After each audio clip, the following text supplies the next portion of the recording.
100ಕ್ಕೂ ಹೆಚ್ಚು ಸಿನಿಮಾಗಳು, 100ಕ್ಕೂ ಹೆಚ್ಚು ಸೀರಿಯಲ್ಗಳು, ಇಷ್ಟೆಲ್ಲ ಅಭಿನಯಿಸಿದೀರಾ. ನಿಮಗೆ ಅನ್ಸ್ದಂಗೆ ನಿಮಗೆ ಬ್ರೇಕ್ ಕೊಟ್ಟ ಸಿನಿಮಾ ಯಾವ್ದು?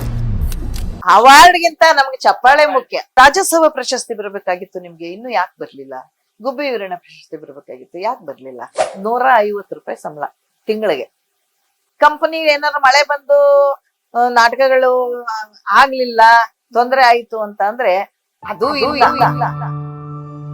2000 ಇಸ್ವಿನಲ್ಲಿ ನಾನ್ ಬಿಡುವಾಗ 4000 ರೂಪಾಯಿ ದುಡ್ದಿದ್ದು ದುಡ್ಡಲ್ಲಿ ಮುಕ್ಕಾಲ್ ಭಾಗ ನಾನು ಸಮಾಜ ಸೇವೆಗೆ ಇಟ್ಬಿಟ್ಟು ಕಾಲ್ ಭಾಗ ನಾನು ಖರ್ಚು ಮಾಡ್ಕೊತೀನಿ. ಕಂಪನಿ ಮಾಲೀಕರ ಹೆಂಡತಿ ಆದವಳು ನಾನು.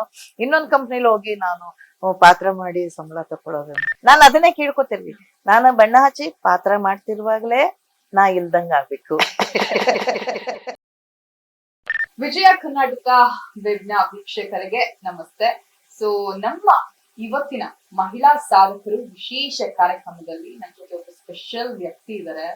ಇವರು ಕಲಾ ಬದುಕಿನಿಂದ ತಮ್ಮ ವೃತ್ತಿ ಜೀವನವನ್ನ ಶುರು ಮಾಡಿದವರು, ಇನ್ನೂ ಕೂಡ ಕಲಾ ಸೇವೆಯನ್ನ ಮುಂದುವರ್ಸ್ಕೊಂಡು ಹೋಗ್ತಾ ಇದ್ದಾರೆ. 8 ವರ್ಷ ಇದ್ದಾಗ ರಂಗಭೂಮಿಗೆ ಎಂಟ್ರಿ ಕೊಟ್ಟು ಈಗ ಅವ್ರಿಗೆ 71 ವರ್ಷ ಆಗಿದೆ. 60ಕ್ಕೂ ಹೆಚ್ಚು ವರ್ಷಗಳ ಕಾಲ ರಂಗಭೂಮಿ ಎಕ್ಸ್ಪೀರಿಯನ್ಸ್ ಇವರಿಗಿದೆ. ಸೊ ಇನ್ನು ಕೂಡ ಸಿನಿಮಾಗಳು, ಸೀರಿಯಲ್ಗಳು ಸಾಕಷ್ಟು ಕಡೆ ಇವ್ರು ತೊಡಗಿಸ್ಕೊಂಡಿದ್ದಾರೆ. ಜೊತೆಗೆ ಸಮಾಜ ಸೇವೆಯನ್ನ ಕೂಡ ಮಾಡ್ತಾ ಇದ್ದಾರೆ.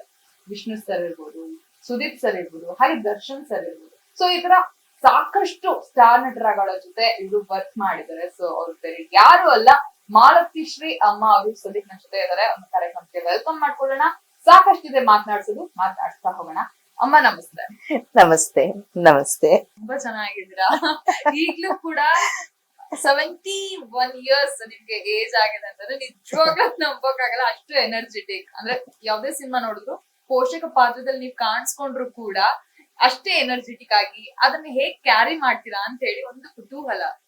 ಹಾಗೇನಿಲ್ಲ, ನಾವು ಇದ್ರಿಂದನೇ ಜೀವನ ನಡೀತಾ ಇದೆ ಅಲ್ವಾ, ಕಲೆಯಿಂದನೇ ಜೀವನ ನಡೀತಾ ಇದೆ ಅಂದಾಗ ನಾವು ಅದಕ್ಕೆ ಭಕ್ತಿಯಿಂದ ಆದಷ್ಟು ನಾವು ಪ್ರಯತ್ನ ಪಟ್ಟು ನಾವು ಅದರಿಂದ ದುರುಪಯೋಗ ಮಾಡ್ಕೋಬಾರ್ದಲ್ವಾ.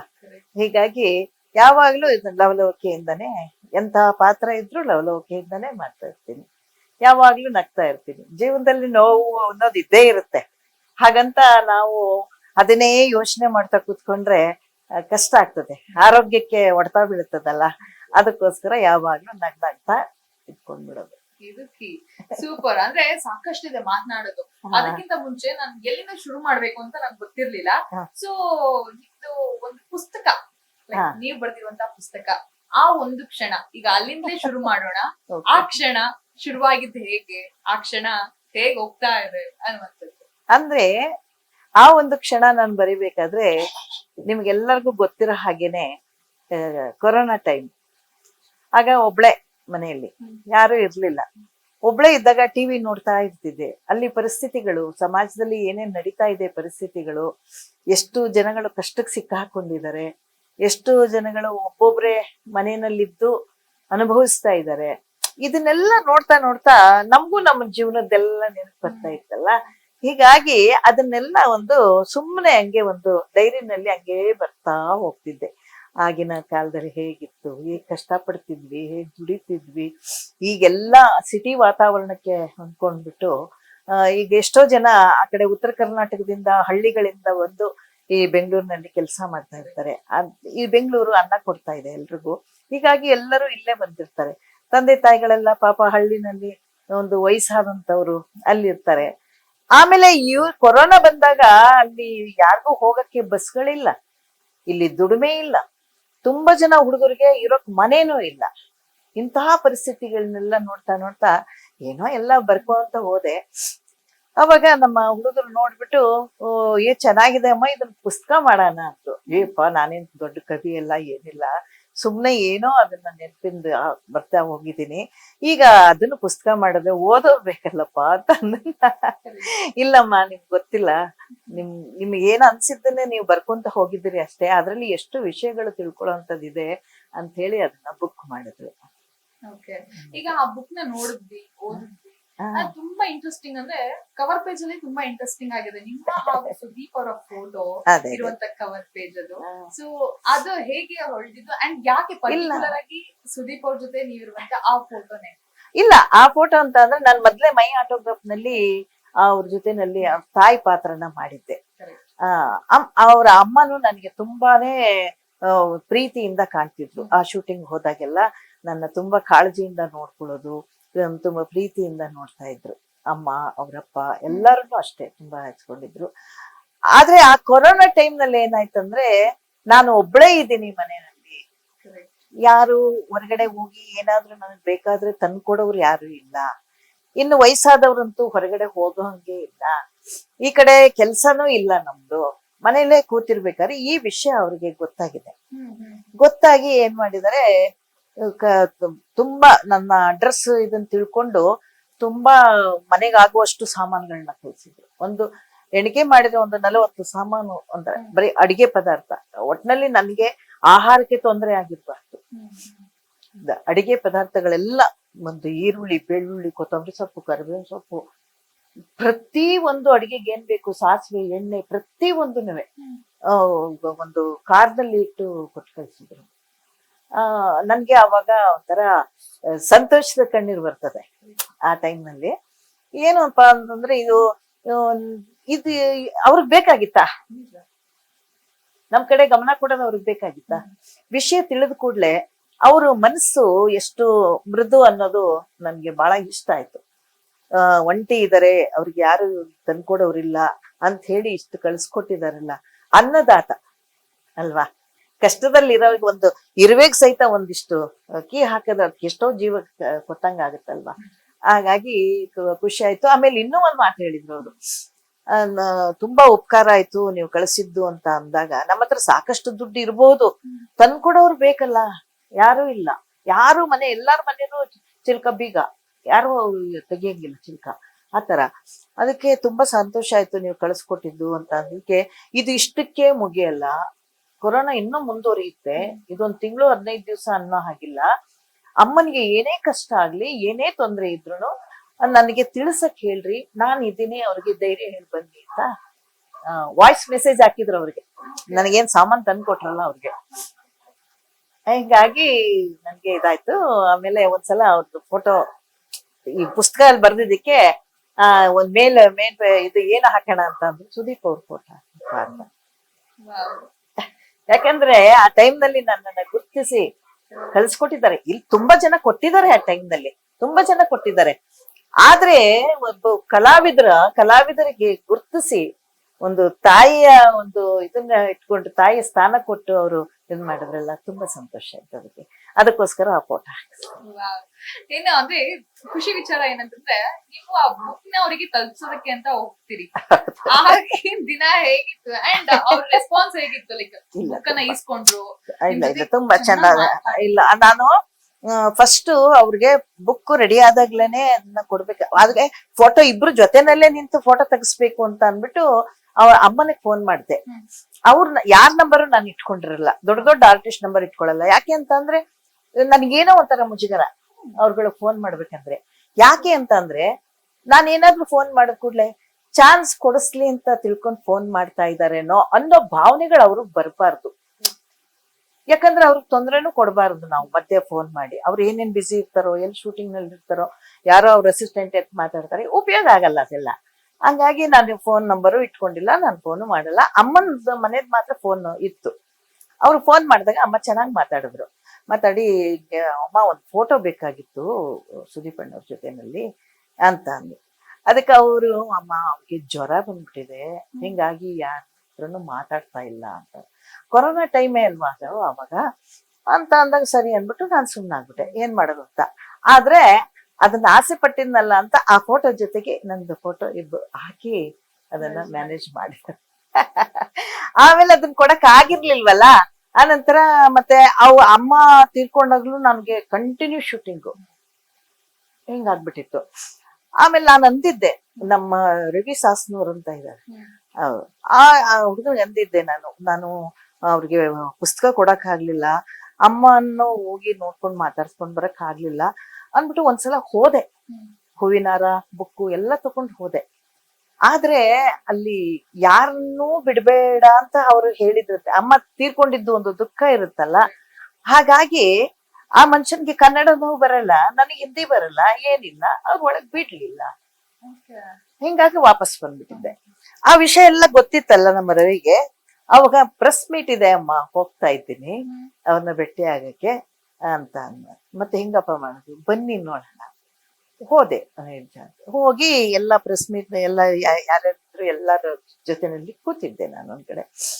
ಇವರು ಒಳಗಡೆಯಿಂದ ಬಂದು ಕೂತ್ಕೊಳಕ್ ಹೋದ್ರು. ಚೇರ್ನ ಕೂತ್ಕೊಳ್ಳುವಾಗ ಹಿಂಗ್ ತಿರ್ಕೊಂಡು ಹಿಂಗ್ ಕೂತ್ರು ನಾನು ನೋಡಿದ ಕೂಡ್ಲೆ ಅವ್ರು ಕೂರ್ಲಿಲ್ಲ. ಸೀದಾ ಎದ್ದು ಬಂದು ಮಾತಾಡಿ, ಯಾಕೆ ಇಲ್ಲಿದ್ದೀರಾ, ಒಳಗಡೆ ಬರ್ಬೋದಾಗಿತ್ತಲ್ಲ ಅಂದ್ರು. ಅದಕ್ಕೆ ಇಲ್ಲ ಪರವಾಗಿಲ್ಲ ಸರ್ ಅಂತ ಅಂದೆ. ಯಾಕಂತಂದ್ರೆ ಹಂಗೆಲ್ಲ ಸಡನ್ ಆಗಿ ಹೋಗೋದು ಚೆನ್ನಾಗಿರಲ್ಲ, ಬರ್ತಾರಲ್ಲ ಹೆಂಗಿದ್ರು ಬಂದಾಗ ಮಾತಾಡ್ಸಿದ್ರಾಯ್ತು ಅಂದ್ಬಿಟ್ಟು ಕೂತಿದ್ದೆ. ಆಮೇಲೆ ಮಾತಾಡಿಸಿ ಇದು ಪುಸ್ತಕ ಕೊಟ್ಟೆ. ಇದು ನೋಡಿದ್ರು. ನೋಡ್ಬಿಟ್ಟು ಇದು ಯಾವಾಗ ಬರೆದ್ರಿ ಇದನ್ನ? ಕೊರೋನಾ ಟೈಮ್ನಲ್ಲಿ ನೀವು ನನಗೆ ಊಟಕ್ಕೆ ಎಲ್ಲ ಕಳಿಸಿದ್ರಲ್ಲ, ಆ ಟೈಮ್ನಾಗ ಬರ್ದಿದ್ದೆ ಅಂತ ಅಂದೆ. ಆಮೇಲೆ ಸರಿ ನಾನು ಹುಟ್ಟಿಸ್ಕೊಂಡು ಇದನ್ನ ನನಗೆ ನಾನು ಇಟ್ಕೋಬೋದಾ ಸರ್ ನಿಮ್ಗೆ ಸರ್ ತಂದ್ರು. ಆಮೇಲೆ ಇಟ್ಕೊಂಡು ತುಂಬಾ ಚೆನ್ನಾಗಿ ಮಾತಾಡಿದ್ರು. ಅವ್ರಿಗೆಲ್ಲ ಪರಿಚಯಿಸಿದ್ರು. ಮೈ ಆಟೋಗ್ರಾಫ್ನಲ್ಲಿ ಅಮ್ಮನ್ ರೋಲ್ ಮಾಡಿದ್ದಾರೆ ಅಂತ ಹೇಳಿದ್ರು. ಅದೆಲ್ಲ ಸ್ವಲ್ಪ ಇದು ನ್ಯೂಸ್ ನಲ್ಲೂ ಬಂತು. ಒಬ್ಬ ಸ್ಟಾರ್ ನಟ ಅವರು ಹೇಳ್ಕೋಬೇಕು, ನೀವು ಕೂಡ ಸಾಕಷ್ಟು ಸಿನಿಮಾಗಳಲ್ಲಿ ನಡ್ಸಿದೀರಿ, ಸಾಕಷ್ಟು ಸ್ಟಾರ್ ಗಳ ಜೊತೆ ನಡ್ಸಿದೀರಿ. ಆದ್ರೆ ಈ ಒಂದ್ ಫೀಲಿಂಗ್ ಇರುತ್ತಲ್ಲ, ಅಂದ್ರೆ ನೀವು ಅಮ್ಮನಾಗಿ ಮೈ ಆಟೋಗ್ರಾಫ್ ಅಲ್ಲಿ ಆಕ್ಟ್ ಮಾಡಿದ್ರಿ, ಅದನ್ನ ಮರೆಯದೆ ಇನ್ನು ಕೂಡ ನೋಡಿ ಇವರು ನೋಡ್ರಿ ಎಷ್ಟು ವರ್ಷಗಳಾಯ್ತು ಆ ಪಾತ್ರ. ಮೈ ಆಟೋಗ್ರಾಫ್ ನಲ್ಲಿ ಎಷ್ಟು ವರ್ಷ ಆಯ್ತು ನಾನು ಪಾತ್ರ ಮಾಡಿ. ಆದ್ರೆ ಈಗ ನನ್ನ ನೋಡಿದ ತಕ್ಷಣ ಕೂತ್ಕೊಳ್ಳೋರು ಕೂತ್ಕೊಳ್ಳಾರ್ದೆ ಎದ್ದು ಬಂದ್ರಲ್ಲ, ಅದಕ್ಕೆಷ್ಟು ಮನ್ಸಿಗೆ ಖುಷಿ ಕೊಡುತ್ತೆ ಗೊತ್ತಾ. ಈಗ ಎಷ್ಟೋ ಜನ ಆರ್ಟಿಸ್ಟ್ಗಳು ಯಾರನ್ನೂ ಲೆಕ್ಕಕ್ಕಿಡಲ್ಲ, ಆತರ ಇರುತ್ತೆ. ಅಂತದ್ರಲ್ಲಿ ಇಷ್ಟು ಎತ್ತರಕ್ಕೆ ಬೆಳೆದವರು ಒಂಚೂರುನು ಜಂಬ ಅಹಂಕಾರ ಅನ್ನೋದಿಲ್ವಲ್ಲ. ಹೌದು, ಮನ್ಸು ತುಂಬಾ ದೊಡ್ಡ ಮನ್ಸು. ಸಾಕಷ್ಟಿದೆ ಅವ್ರ ಬಗ್ಗೆ ಇನ್ನೂ ಮಾತನಾಡೋಣ. ಅದಕ್ಕಿಂತ ಮುಂಚೆ ಕುತೂಹಲ ಏನಂತಂದ್ರೆ, ಈಗ ಒಂದ್ 8 ವರ್ಷ ಅಂದ್ರೆ ನಾವೆಲ್ಲ ಏನ್ ಮಾಡ್ತೀವಿ, ಆಟ ಆಡ್ತೀವಿ, ಮನೆಗ್ ಹೋಗ್ತೀವಿ, ಸ್ಕೂಲ್ಗೆ ಹೋಗ್ತೀವಿ, ಟ್ಯೂಷನ್ ಏನೋ ಇದ್ರಲ್ಲೇ ಜೀವನ ಮುಗ್ದೋಗುತ್ತೆ, ನಮಗ್ ಬರೀ ಅಷ್ಟೇ ಗೊತ್ತಿರುತ್ತೆ. ನೀವ್ 8 ವರ್ಷಕ್ಕೆ ರಂಗಭೂಮಿಗೆ ಎಂಟ್ರಿ ಕೊಡ್ತೀರಾ. ಸೊ ಹೇಗೆ ನಿಮ್ ಫ್ಯಾಮಿಲಿ ಬ್ಯಾಕ್ ಗ್ರೌಂಡ್ ಹೇಗೆ, ಅಂದ್ರೆ ಫ್ಯಾಮಿಲಿ ಹೇಗಿತ್ತು, ಫ್ಯಾಮಿಲಿ ನಮ್ಮ ಫ್ಯಾಮಿಲಿ ಎಲ್ಲ ಮೊದ್ಲು ತುಂಬಾ ಚೆನ್ನಾಗಿತ್ತು ಅಂತೆ. ಏನೋ 8ನೇ ಮಗಳು ನಾವು ಹುಟ್ಟಿದ ಮೇಲೆ ಸ್ವಲ್ಪ ನಾನು 8ನೇ ಮಗು ನಾನು ಹುಟ್ಟಿದ ಮೇಲೆ ಮನೆಗೆ ಸ್ವಲ್ಪ ಕಷ್ಟ ಬಂತು ಅಂತ ಹೇಳ್ತಿದ್ರು ಎಲ್ಲರೂ. ಇದ್ರು ಇರ್ಬಹುದು ಆಗಿಂದ. ಆದ್ರೆ ಅವರು ಕಷ್ಟದಿಂದ ನಮ್ಮ ಜೀವನ ನಡೀತಾ ಇತ್ತು. ಆದ್ರೆ ಸ್ಕೂಲ್ ನಲ್ಲೆಲ್ಲ ಡ್ಯಾನ್ಸ್ ಅದನ್ನೆಲ್ಲ ಮಾಡಿಸಿದ್ರಲ್ಲ ಮಕ್ಕಳ ಕಡೆಯಿಂದ, ಅವಾಗ ನಾನು ಇಂಟ್ರೆಸ್ಟ್ ಇಂದ ಮಾಡೋದು. ಮತ್ತೆಲ್ಲಾದ್ರೂ ಡ್ರಾಮಾ ನಡೆದ್ರೆ ಹೋಗಿ ಅದನ್ನ ನೋಡ್ತಾ ಇರೋದು. ನಾನು ಮಾಡ್ಬೇಕು ಅನ್ನೋ ಒಂದು ಲವಲವಿಕೆ. ಹೀಗೆಲ್ಲ ಆಗಿ ಬಂದ ಡ್ರಾಮಾಗಳು ಬಿಡ್ತಿರ್ಲಿಲ್ಲ. ಬೆಳಿಗ್ಗೆ ತನಕ ಡ್ರಾಮಾ ಮಾಡ್ತಿದ್ರು. ಸತ್ಯ ಹರಿಶ್ಚಂದ್ರ ಮತ್ತೆ ಶನಿ ಪ್ರಭಾವ ಅಂತ ಎಲ್ಲ ಹಳ್ಳಿಯವರು ಅವ್ರು ಇವರೆಲ್ಲ ಸೇರ್ಕೊಂಡೆಲ್ಲ ಮಾಡೋರೆಲ್ಲ ಬೆಳತನಕ ಹೋಗಿ ಕೂತ್ಕೊತಿದ್ದೆ. ಅಲ್ಲಿ ಹೋಗಿ ಆ ಸ್ಟೇಜ್ ಮೇಲೆ ಡ್ಯಾನ್ಸ್ ಮಾಡಿ ಬಂದ್ರೇನೆ ನನ್ಗೆ ಸಮಾಧಾನ. ಕದ್ದು ಹೋಗ್ಬಿಡ್ತಿದ್ದೆ. ರಾತ್ರಿ 10 ಗಂಟೆಗೆ ಶುರು ಆದ್ರೆ ಬೆಳಿಗ್ಗೆ 6 ಗಂಟೆಗೆ ಬಿಡ್ತಿದ್ರು. ಅಷ್ಟು ತನಕ ನಾನು ಅಲ್ಲಿ ಕೂತು ಡ್ಯಾನ್ಸ್ ಮಾಡಿ ಬಂದು ಹೊಡೆಸ್ಕೊತಿದ್ದೆ. ಮನೇಲಿ ಹೊಡಿತಿದ್ರು. ನೀನೇನು ನಾಟಕದ ಕಂಪ್ನಿಗೆ ಹೋಗ್ಬೇಕಂತಿದ್ಯಾ, ನೀನ್ ಈ ತರ ಎಲ್ಲ ಅಲ್ಲಿ ಹೋಗಿ ನಮ್ ಮರ್ಯಾದೆ ಕಳಿದ್ಯಾ, ನಮ್ಮ ಗೌಡ್ರ ಮನೆತನದ ಮರ್ಯಾದೆ ಕಳಿದ್ಯಾ ಅಂತ ಬೈದ್ರು. ನಾನೇನ್ ಲೆಕ್ಕಕ್ಕೆ ಇಟ್ಕೋತಿರ್ಲಿಲ್ಲ, ಹೋಗ್ತಿದ್ದೆ. ಆಮೇಲೆ ನಮ್ಮ ಅಪ್ಪ ಅಮ್ಮ ಇಬ್ರು ಸತ್ತಾಗ್ಲೂ ಸಹಿತ ಅಲ್ಲಿ ಹೆಣ ಇಟ್ಟಿದ್ರೆ ನಾನು ಇಲ್ಲಿ ಅದೇನು ಗೊತ್ತಿಲ್ಲ, ಇವ್ರು ಸತ್ತಿದಾರೆ ಅಳ್ಬೇಕು ಮಾಡ್ಬೇಕು ಇವೇನು ನಮ್ಗೆ ಅಷ್ಟೊಂದು ಅವಾಗ ಎಷ್ಟು 7-8 ವರ್ಷ 9 ವರ್ಷ ಅಷ್ಟೊಂದು ಆಗಿನ ಇದ್ರಲ್ಲಿ ಅಷ್ಟೊಂದು ತಿಳುವಳಿಕೆ ಇರ್ತಿರ್ಲಿಲ್ಲಮ್ಮ. ಈಗ ಹುಟ್ಟಿದ 1 ವರ್ಷದ ಮಗುಗೆ ಫೋನ್ ಹೆಂಗೆ ಬಳಕೆ ಮಾಡ್ಬೇಕನ್ನೋದು ಗೊತ್ತಿರುತ್ತೆ. ಅವಾಗ ಆತರ ಇದಿತ್ತು. ಆದ್ರೂನು ನಾನು ನಾಟಕದ ಡೈಲಾಗ್ ಹೇಳೋದು ಮಾಡುವಾಗ ಈ ಮೈಸೂರಿನಲ್ಲಿ ಗುರು ಸ್ವೀಟ್ ಮಾರ್ಟ್ ಅಂತ ಇದೆ, ಈ ಬಸವಣ್ಣವ್ರಂತ, ಅವರು ನನ್ಗೆ ಗುರ್ತಿಸಿ, ನೀವು ಇವಳಿಗೆ ನಾಟಕದಲ್ಲಿ ಪಾತ್ರ ಮಾಡೋದು ಬಹಳ ಇಂಟ್ರೆಸ್ಟ್ ಇದೆ, ಯಾಕೆ ಸೇರಿಸ್ಬಾರ್ದು ಅಂತ ಹೇಳಿ ನನ್ನ ಕಂಪ್ನಿಗೆ ಸೇರ್ಸೋದಕ್ಕೆ ನಮ್ಮ ಅಕ್ಕ ಅವ್ರಿಗೆ ಎಲ್ಲ ಇದ್ ಮಾಡಿದ್ಮೇಲೆ ನಾನು ಕಂಪ್ನಿಗೆ ಬಂದಿದ್ದೆ. ಅಕ್ಕನೇ ಸೇರ್ಸಿದ್ರು. ಅಕ್ಕ ಸೇರಿಸಿದ್ರು. ಎಷ್ಟು ಜನ ಅಕ್ಕಂದಿರು, ತಮ್ಮಂದಿರು, ಅಣ್ಣಂದಿರು? ಅದೆಲ್ಲ ಈಗ 8 ಜನದಲ್ಲಿ 3 ಜನ ನಾನು ಹುಟ್ಟಿದಾಗ್ಲೇ ನಾನು ನೋಡಿಲ್ಲ, ಅವರು ಹೋಗ್ಬಿಟ್ಟಿದ್ರು.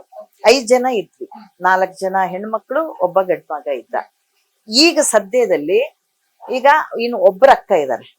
ಇಬ್ರ ಅಕ್ಕನೂ ತೀರ್ಕೊಂಡ್ರು, ಅಣ್ಣನೂ ತೀರ್ಕೊಂಡ. ಈಗ ಒಬ್ರ ಅಕ್ಕ ಇದಾರೆ, ನಾನು, ಇಬ್ರು. ಹೇಗಿದೆ ಸೊ ಮೊದ್ಲ ಅಂದ್ರೆ ಅಷ್ಟು ಸಾವಿರಾರು ಸ್ಟೇಜ್ ಶೋಗಳನ್ನ ನೀವ್ ಮಾಡಿದೀರಿ ನಾಟಕದಲ್ಲಿ. ಹೌದು, ಮೊದ್ಲು ಅನ್ನೋದು ನೆನಪಲ್ಲಿ ಇದ್ದೇ ಇರುತ್ತೆ. ಇದೆ. ನೀವು ಮೊದ್ಲು ನಾಟಕ ಮಾಡಿದ್ದು, ಪರ್ಫಾರ್ಮೆನ್ಸ್ ಮಾಡಿದ್ದು ಯಾವ್ದು ನೆನಪಿದ್ಯಾ? ಹಾ, ಫಸ್ಟ್ಗೆ ಅಂತಂದ್ರೆ ನಾನು ಇವರು ಶ್ರೀಕಂಠಮೂರ್ತಿಗಳ ಕಂಪನಿ, ಅಲ್ಲಿ ಅವರು ಸತ್ಯ ಹರಿಶ್ಚಂದ್ರ, ರಾಜ ವಿಕ್ರಮ, ಶ್ರೀನಿವಾಸ್ ಕಲ್ಯಾಣ ಇಂಥದ್ದೆಲ್ಲ ಮಾಡ್ತಿದ್ರಲ್ಲ. ಅವಾಗ ನಾನು ಸತ್ಯ ಹರಿಶ್ಚಂದ್ರದಲ್ಲಿ ಲೋಹಿತಾಶ್ವನ್ ಪಾತ್ರನ ಆ ಮಾಲೀಕರ ಮಗಳು ಮಾಡ್ತಿತ್ತು. ನಾನು ಅವ್ರ ಜೊತೆನಲ್ಲಿ ಗೆಳೆಯರಾಗಿ ಹೋಗ್ತಿದ್ವಿ, ಆ ತರ ಪಾತ್ರ. ಆಮೇಲೆ ಮತ್ತೆ ಅಲ್ಲಿಂದ ನಾಗರತ್ನಂ ಅವ್ರ ಕಂಪನಿ ಬಂದ್ವಿ, ಸ್ತ್ರೀ ನಾಟಕ ಮಂಡಳಿ. ಅಲ್ಲಿ ಮಾತ್ರ ಕೃಷ್ಣ ಗಾರುಡಿ, ಕೃಷ್ಣ ಲೀಲೆ ಈ ತರ ನಾಟಕಗಳು ಮಾಡ್ತಿದ್ರು, ಪೌರಾಣಿಕ. ಅದ್ರಲ್ಲಿ ಕೃಷ್ಣ ಗಾರುಡಿನಲ್ಲಿ ಇದು ಸಹದೇವನ್ ಪಾತ್ರ ಮಾಡ್ತಿದ್ದೆ. ಕೃಷ್ಣ ಲೀಲೆ ನಾಟಕದಲ್ಲಿ ಮಕರಂದನ್ ಪಾತ್ರ ಮಾಡ್ತಿದ್ದೆ, ಹಾಸ್ಯ ಬಾಲನಟಿ.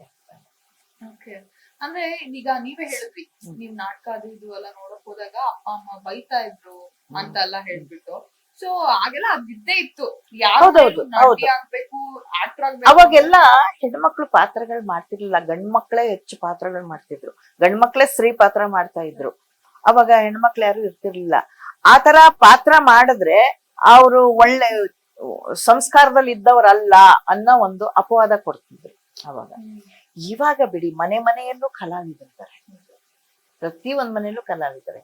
ಈಗ ಪರವಾಗಿಲ್ಲ, ಕಲೆಗೂ ಒಂದು ಅಷ್ಟು ಬೆಲೆ ಇರುತ್ತೆ. ಆ ಕಲೆಗೆ ಬೆಲೆ ಇದ್ರೂ ಸಹಿತ ಹೆಣ್ಮಕ್ಳಿಗೆ ಅವಕಾಶಗಳು ಕಡಿಮೆ ಇರ್ತಿತ್ತು. ಇವಾಗ ಪರವಾಗಿಲ್ಲ. ಚಾಲೆಂಜಸ್ ಅಂತ ಬಂದ್ರೆ ಅವಾಗಿನ ಚಾಲೆಂಜಿಂಗ್ ಅಂದ್ರೆ ನಿಮ್ಗೆ ಹೇಳಿದ್ರು ಆಯ್ತು, ಯಾರೊಬ್ರು ರೆಕಗ್ನೈಸ್ ಮಾಡಿದ್ರು, ನಿಮ್ಮನ್ನ ಕರ್ಕೊಂಡು ಹೋದ್ರು, ಎಲ್ಲ ಆಯ್ತು. ಅದ್ರ ಜೊತೆಗೆ ಫೈನಾನ್ಷಿಯಲ್ ಅನ್ನೋದು ಬಂದೇ ಬರುತ್ತೆ ಓದಿನ ಜೊತೆಗೆ. ಹೌದು, ಅದನ್ನೆಲ್ಲ ಹೇಗ್ ಬ್ಯಾಲೆನ್ಸ್ ಮಾಡ್ತಾ ಇದ್ರಿ? ನಾನು ಹೆಚ್ಚು ಓದೇ ಇಲ್ಲ. ಏನ್ ಓದಿರೋದು? ಅಣ್ಣವ್ರ ತಂಗಿ, 3ನೇ ಕ್ಲಾಸ್. ನನ್ ಓದಕ್ಕೂ ಬರೆಯಕ್ಕೂ ಬರ್ತಿರ್ಲಿಲ್ಲ ನನ್ಗೆ. ಸ್ಕೂಲ್ಗಂತೂ ಸರಿಯಾಗಿ ಹೋಗ್ತಾನೆ ಇರ್ಲಿಲ್ಲ ಅವ್ರ ಚಕ್ಕರ್. ಬೇಕಂದ್ರೆ ಮನೇಲಿ ಕೆಲ್ಸ ಹೇಳ್ಬಿಡ್ತಿದ್ರು. ಬೆಳಿಗ್ಗೆನೆ ಹಾಲು ಕೊಡೋದು, ಹಸುಗಳೆಲ್ಲ ಸಾಕಿದ್ರು ಅವರು. ಅಮ್ಮ ಹಾಲಿಂಡು ಇದು ಕೊಟ್ಬಿಟ್ಟು ಬಾ ಅಂದ್ರೆ ಕೊಟ್ಟು ಬಿಡೋದು. ಅಲ್ಲೆಲ್ಲೋ ದೇವಸ್ಥಾನದಲ್ಲಿ ಪ್ರಸಾದ ಕೊಡ್ತಾ ಇದಾರೆ ಅಂದ್ರೆ ಅಲ್ಲಿ ಹೋಗಿ ಅವ್ರ ಪ್ರಸಾದ ಕೊಡೋ ತನಕ ನಾ ಮನೆಗ್ ಬರ್ತಿರ್ಲಿಲ್ಲ. ಆಮೇಲೆ ಬರೋ ಅಷ್ಟ್ರಲ್ಲಿ ಟೈಮ್ ಆಗ್ಬಿಡ್ತಿತ್ತು. ಸ್ಕೂಲ್ಗೆ ಹೋದ್ರೆ ಒಳಗ್ ಸೇರಿಸ್ತಿರ್ಲಿಲ್ಲ. ಅಲ್ಲಿ ವಾಪಸ್ ಮನೆಗ್ ಬಂದ್ರೆ ಬೈತಿದ್ರು, ಹೊಡಿತಿದ್ರು. ನೀ ದೇವಸ್ಥಾನದಲ್ಲಿ ಪ್ರಸಾದ ಅಂತ ತಗೊಳಕ್ ನಿಂತ್ಕೋತಿಯಾ, ಇಲ್ಲಿ ಸ್ಕೂಲ್ ಟೈಮ್ ಆಗಿರ್ತದೆ ಅಂತ ಹೊಡೆಯೋರು. ಅದಕ್ಕೆ ಸ್ಕೂಲ್ ಅಲ್ಲಿ ಮಧ್ಯಾಹ್ನ ಊಟಕ್ಕೆ ಬಿಟ್ಟ ತನಕ ಅಲ್ಲಿ ಎಲ್ಲಾರು ಒಂದ್ ಕಡೆ ಕೂತಿದ್ದು, ಆಮೇಲೆ ಊಟ ಟೈಮ್ ಬಂದು ಊಟ ಮಾಡ್ಕೊಂಡು ಮತ್ತೆ ಸ್ಕೂಲ್ಗೆ ಹೋಗೋದು. ಮತ್ತೆ ಕೂತಿ ಸಾಯಂಕಾಲ ಸ್ಕೂಲ್ ಬಿಟ್ಮೇಲೆ ಅವ್ರ ಜೊತೆ ಮನೆಗೆ ಬಂದ್ಬಿಡೋದು. ಹಿಂಗಾಗ್ಬಿಟ್ಟು ನನ್ಗೆ ಇದಾಗ್ಲಿಲ್ಲ ಅವಾಗ. ಆಮೇಲೆ ಓದ್ಸವ್ರು ಅಷ್ಟೊಂದು ಅವಾಗೆಲ್ಲ ಹೆಣ್ಮಕ್ಳಿಗೆ ಅಷ್ಟೊಂದು ಇದಿರ್ಲಿಲ್ಲ. ಏನ್ ಏನ್ ಮಾಡ್ಬೇಕು, ಗಂಡನ ಮನೆಗೆ ಹೋದ್ಮೇಲೆ ಒಲೆ ಓದೋದ್ ತಪ್ಪುತ್ತೇನು ಅಂತಿದ್ರು.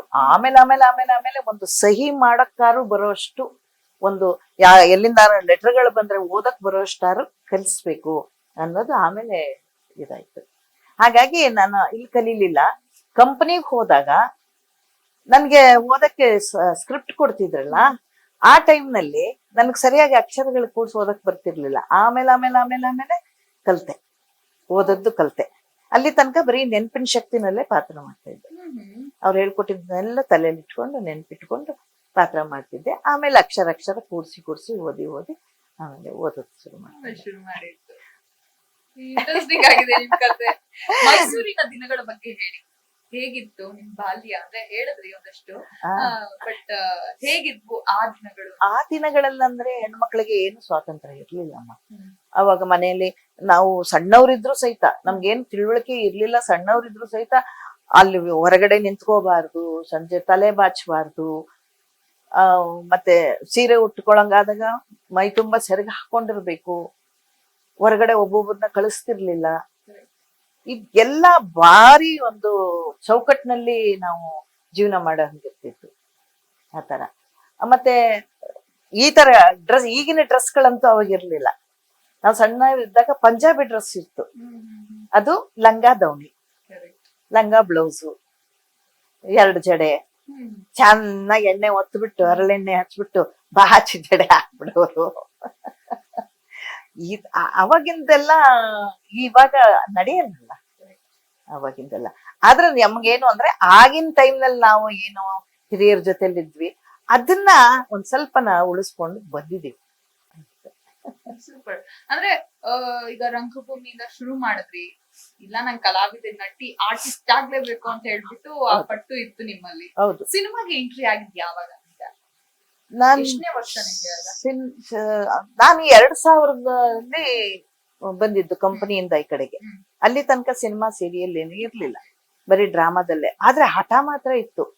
ನಾನು ಯಾವಾಗ ಮನೆ ಬಿಟ್ಟು ಕಲಾರಂಗಕ್ಕೆ ಬಂದೆ, ನಮ್ ಕಡೆಯವ್ರೆಲ್ಲಾರುನುವೆ ಈ ನಾಟಕ ಕಂಪ್ನಿ ಅಂದ್ರೆ ಸೇರ್ತಿರ್ಲಿಲ್ಲ. ಅವಾಗ ನಾವ್ ಮನೇಲಿ ಹೇಳೂ ಇರ್ಲಿಲ್ಲ, ನಾವು ನಮ್ ಸಂಬಂಧಿಕರುಗಳಿಗೆ ಹೇಳೂ ಇರ್ಲಿಲ್ಲ. ನಮ್ಮ ಅಕ್ಕ ತಂಗಿರಿಗಷ್ಟೇ ಗೊತ್ತು ನಾವು ಡ್ರಾಮಾ ಆರ್ಟಿಸ್ಟ್ ಅನ್ನೋದು. ಅವ್ರು ಕೇಳಿದ್ರು ಎಲ್ಲೋ ಕೆಲಸ ಮಾಡ್ತಾಳೆ, ಎಲ್ಲೋ ಊರ್ನಲ್ಲಿ ಕೆಲಸ ಮಾಡ್ತಾಳೆ ಅಂತ ಹೇಳ್ತಿದ್ರು.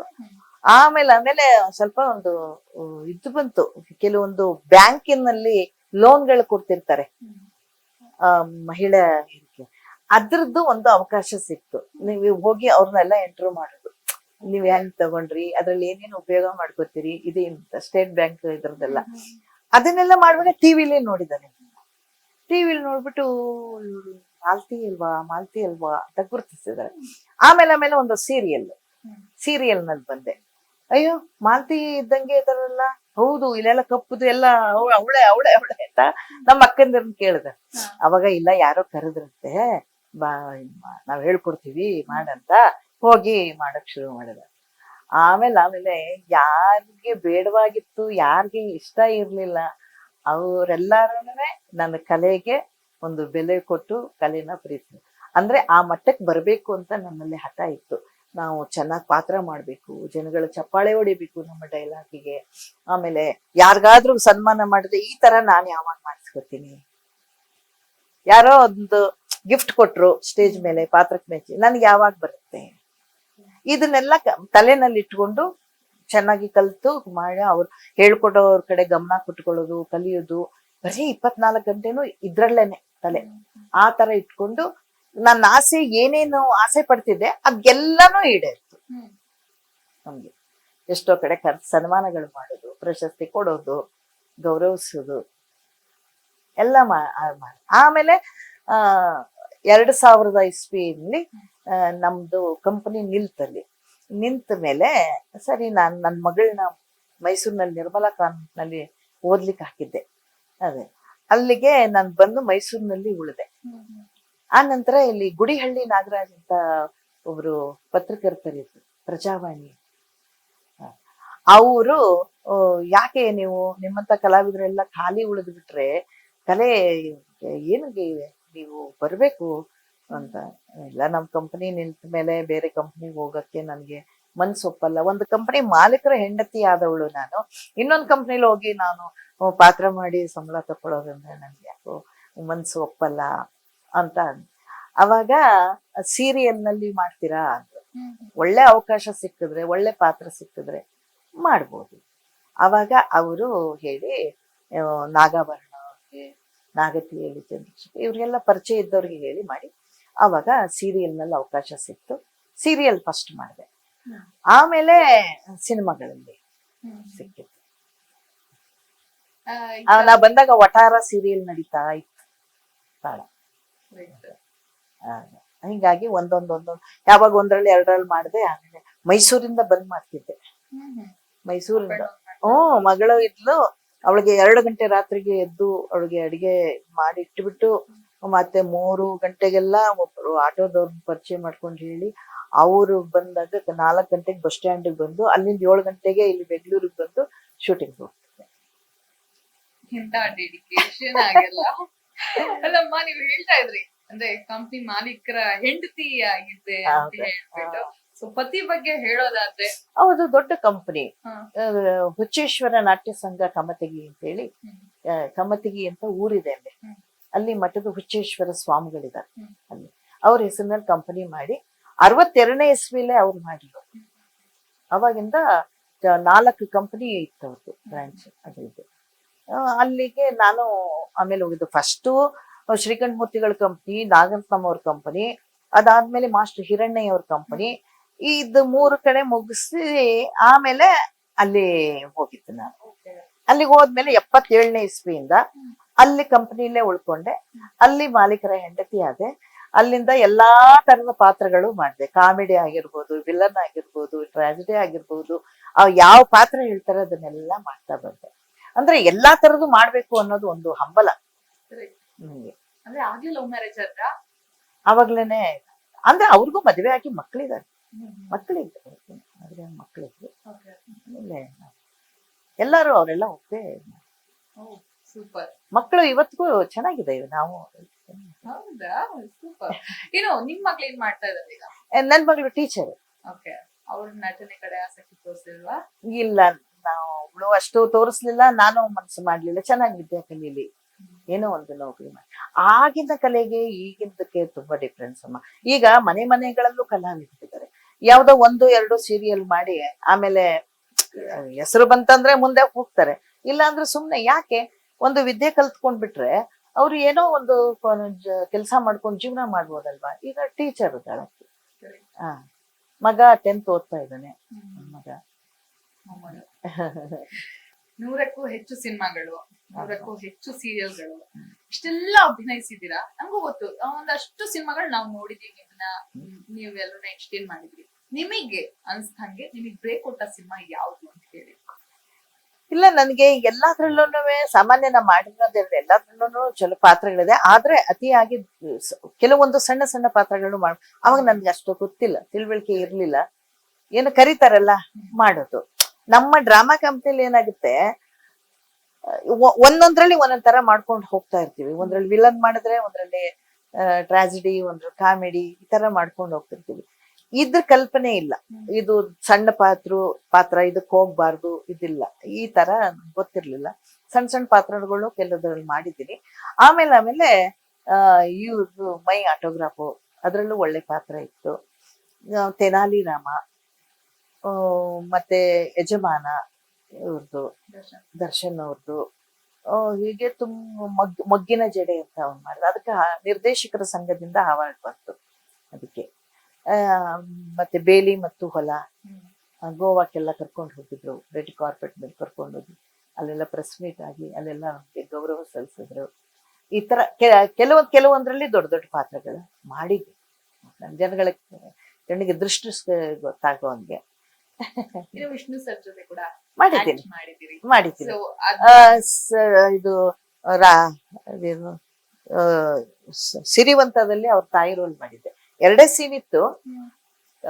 2 ಸೀನ್ ಇರುತ್ತೆ ಅಂತ ಅಂದ್ಬಿಟ್ಟು ಕರೆದ್ರು. ಆದ್ರೂ ಅವ್ರ ಜೊತೆನಲ್ಲಿ ಇದೆಯಲ್ಲ ರಾಜ ನರಸಿಂಹ, ಹೃದಯವಂತ, ಅದ್ರಲ್ಲಿ 2ರಲ್ಲೂ ಸಣ್ಣ ಸಣ್ಣ ಪಾತ್ರ. ಇದ್ರಲ್ಲಿ ಆ ತಾಯಿ ರೋಲ್ ಮಾಡಿದ್ರು. ವಿಷ್ಣು ಸರ್ಗೆ ತಾಯಿ ರೋಲ್ ಮಾಡಿದ್ರೆ ಅವಾಗ ನಿಮಗೆ ಎಷ್ಟು ವರ್ಷ? ಅದು ಶುರುವಾಗಿ ಎಷ್ಟು ವರ್ಷ ಆಯ್ತಮ್ಮ? ಈಗ ಅವಾಗ ನನ್ಗೊಂದು 50 ಇರ್ಬೋದು. ಈಗ ಅದು ಬಂದೇನೆ ತುಂಬಾ ವರ್ಷ ಆಯ್ತಲ್ವಾ, 50 ಮೇಲಾಗಿದೆ. ಸೊ ಆಗಿನ ದಿನಗಳಂದ್ರೆ ನೀವೇ ಹೇಳ್ತಾ ಇದ್ರಿ, ಈಗಿನ ಶೂಟಿಂಗು, ಈಗಿನ ಸ್ಟಾರ್ಗಳು ಇವೆಲ್ಲೂ ಬೇರೆ. ಬಟ್ ಆಗಿನ ನಟರು ಕಲಾವಿದರನ್ನ ನಡ್ಸ್ಕೊಳ್ಳುವಂತ ರೀತಿ. ಅದೇ ನಮ್ಮಲ್ಲಿ ಡ್ರಾಮಾದಲ್ಲಿ ಇವರೇ ಹೀರೋಯಿನ್ ಅಂತ ಹೇಳಂಗೂ ಇರ್ಲಿಲ್ಲ, ಇವರೇ ಹೀರೋ ಅಂತ ಹೇಳಂಗೂ ಇರ್ಲಿಲ್ಲ. ಒಂದೊಂದ್ರಲ್ಲಿ ಇದ್ರ ಹೀರೋಯಿನ್ ಪಾತ್ರ ಕೊಟ್ರೆ, ಇನ್ನೊಂದ್ರಲ್ಲಿ ಖಳನಾಯಕಿ ಪಾತ್ರ ಕೊಡ್ತಿದ್ರು, ಇನ್ನೊಂದ್ರಲ್ಲಿ ಕಾಮಿಡಿ ಕೊಡ್ತಿದ್ರು. ಇದೇ ಪಾತ್ರಕ್ಕೆ ಅಂತ ಮೀಸಲ್ ಅಂತ ಇರ್ಲಿಲ್ಲ. ಈಗ ಒಂದ್ರಲ್ಲಿ ಹೋಗ್ತಿದ್ದೆ ಇವರೇ ಹೀರೋಯಿನ್ ಅಂತಿದ್ರು, ಇನ್ನೊಂದು ಮನೆ ಕೆಲಸದ ಪಾತ್ರ ಮಾಡ್ತಿದ್ಲಲ್ಲ ಇವರೇ ನೋಡು ಅನ್ನೋರು. ಹಿಂಗೆ ಯಾರು ಇವ್ರು ಹೀರೋಯಿನು ಇವ್ರು ಹೀರೋ ಅನ್ನೋ ಪಟ್ಟ ಯಾರಿಗೂ ಇರ್ಲಿಲ್ಲ ಅಲ್ಲಿ. ಮೇನ್ ಪಾತ್ರ ಅಂತ ಯಾವುದು ಒಂದೊಂದು ಡ್ರಾಮಾ ಚೇಂಜ್ ಆದಾಗ ಒಂದೊಂದು ಪಾತ್ರಗಳು. ಈ ಕಡೆ ಬಂದಾಗ ಸಿನಿಮಾದಲ್ಲಿ, ಸೀರಿಯಲ್ ನಲ್ಲಿ ಹೀರೋಯಿನು ಹೀರೋ, ಅದು ಸಂಭಾವನೆ ಕೂಡ ಅಷ್ಟೊಂದು ನಿರೀಕ್ಷೆ ಇರ್ಲಿಲ್ಲ. ಅವಾಗ ನಾನು ಹೋದಾಗ ಬರೀ ಊಟ ಕೊಡ್ತಿದ್ರು. ಆಮೇಲೆ ಪಾತ್ರ ನೋಡಿ ಪೇಮೆಂಟ್ ಮಾತಾಡ್ತೀವಿ ಅಂತ ಹೇಳೋರು. ಒಂದ್ಸಲ ಪಾತ್ರ ಕಲಿಸಿ ಸ್ಟೇಜ್ ನಲ್ಲಿ ನಿಲ್ಸಿ ಪಾತ್ರ ನೋಡ್ಕೊಂಡು ಆಮೇಲೆ ಪೇಮೆಂಟ್ ಮಾತಾಡ್ತಿದ್ರು. ಅವಾಗ ನನಗಂತೂ ಫಸ್ಟ್ ಪೇಮೆಂಟ್ ಗಳು ಇರ್ಲಿಲ್ಲ. ನಾನ್ ಬಾಲನಟಿಯಾಗಿ ಪಾತ್ರ ಮಾಡುವಾಗ ಪೇಮೆಂಟ್ ಕೊಡ್ತಿರ್ಲಿಲ್ಲ. ಬರೀ ಊಟ ವಸತಿ ಇರ್ತಿತ್ತು. ಬಾಲನಟಿ ಸುಮ್ನೆ 2 ಡೈಲಾಗ್ ಮಾತಾಡಕ್ಕೂ ಸರಿಯಾಗಿ ಬರ್ತಿರ್ಲಿಲ್ಲ. ಆಮೇಲೆ 1-2 ಡೈಲಾಗ್ ಹೇಳ್ಕೊಟ್ಟು ಹಾಡೋದು ಹಾಡಿಸ್ತಿದ್ರು, ಎಲ್ಲ ಮಾಡ್ತಿದ್ವಿ. ಆಮೇಲೆ ನಾನು 74ನೇ ಇಸ್ವಿಯಲ್ಲಿ ಉತ್ತರ ಕರ್ನಾಟಕಕ್ಕೆ ಹೋದೆ. ಅವಾಗ ನನ್ಗೆ 16 ವರ್ಷ, 16-17 ವರ್ಷ. ಅವಾಗ ಹೋದಾಗ ಒಳ್ಳೊಳ್ಳೆ ಪಾತ್ರಗಳು ಕೊಡ್ತಿದ್ರಲ್ಲ, ಅವಾಗ ನನ್ ಪಾತ್ರ ನೋಡಿ ಆಮೇಲೆ 150 ರೂಪಾಯಿ ಸಂಬಳ ತಿಂಗಳಿಗೆ. ಮೊದಲನೇ ಸಂಬಳ 150 ರೂಪಾಯಿ ತಿಂಗಳಿಗೆ. ಹಾ, ಹಂಗ್ ಕೊಡ್ತಿದ್ರು. ಕಂಪನಿ ಏನಾದ್ರು ಮಳೆ ಬಂದು ನಾಟಕಗಳು ಆಗ್ಲಿಲ್ಲ, ತೊಂದ್ರೆ ಆಯ್ತು ಅಂತ ಅಂದ್ರೆ ಅದೂ ಇಲ್ಲ, ಯಾವಾಗ್ಲೋ ಖರ್ಚಿಗೆ 50-100 ಹಿಂಗ್ ಕೊಡ್ತಿದ್ರು. ಊಟ ಇರಕ್ಕೆ ಮನೆಗೆ ಮಾಡ್ತಿದ್ರು. ಅವಾಗ ಎಲ್ಲಾರು ಅಂತಿದ್ರು ಕಲಾವಿದ್ರು, ನೋಡಿ ಇವಾಗ ನಿನ್ನೆ ಮೊನ್ನೆ ಬಂದವಳಿಗೆ 150 ಕೊಡ್ತಾರೆ, ನಾವ್ ಇನ್ನೂ 100 ರೂಪಾಯಿನಲ್ಲೇ ಸಾಯ್ತಾ ಇದ್ದೀವಿ, ಹಿಂಗೆಲ್ಲಾ ಅಂತಿದ್ರು. ಅಂದ್ರೆ ಅವ್ರಿಗೆ ಇನ್ನೂ ಕಡಿಮೆ ಇರ್ತಿತ್ತು. ಹಂಗೆ ಆತರ ಇತ್ತು ಅವಾಗ. ಮತ್ತೆ ಅದ್ರಲ್ಲೇ ನಾವು ಮಾಡ್ತಿದ್ವಿ. ತೃಪ್ತಿ ಇತ್ತು, ನೆಮ್ಮದಿ, ತೃಪ್ತಿ. ಬೋರ್ಡಿಂಗ್ ಮನೇಲಿ ಅನ್ನ ಸಾರು ಮಾಡ್ತಿದ್ರು. ಅವಾಗ ರೊಟ್ಟಿ ಮಾಡ್ತಿದ್ರು, ಜೋಳದ ರೊಟ್ಟಿ. ಆ ಕಡೆಗೆ ಜೋಳದ ರೊಟ್ಟಿ, ಪಲ್ಯ, ಅನ್ನ ಸಾರು 2 ಟೈಮ್ ಊಟ ಕೊಡ್ತಿದ್ರು. ಆಯ್ತು. ಇರೋದಕ್ಕೆ ಅವಾಗ ಎಷ್ಟು ಮನೆ ಬಾಡಿಗೆ? 30 ರೂಪಾಯಿ, 25 ರೂಪಾಯಿ, 30 ರೂಪಾಯಿ ಮನೆ ಬಾಡಿಗೆ. ಅದನ್ನ ಕೊಡ್ತಿದ್ರು.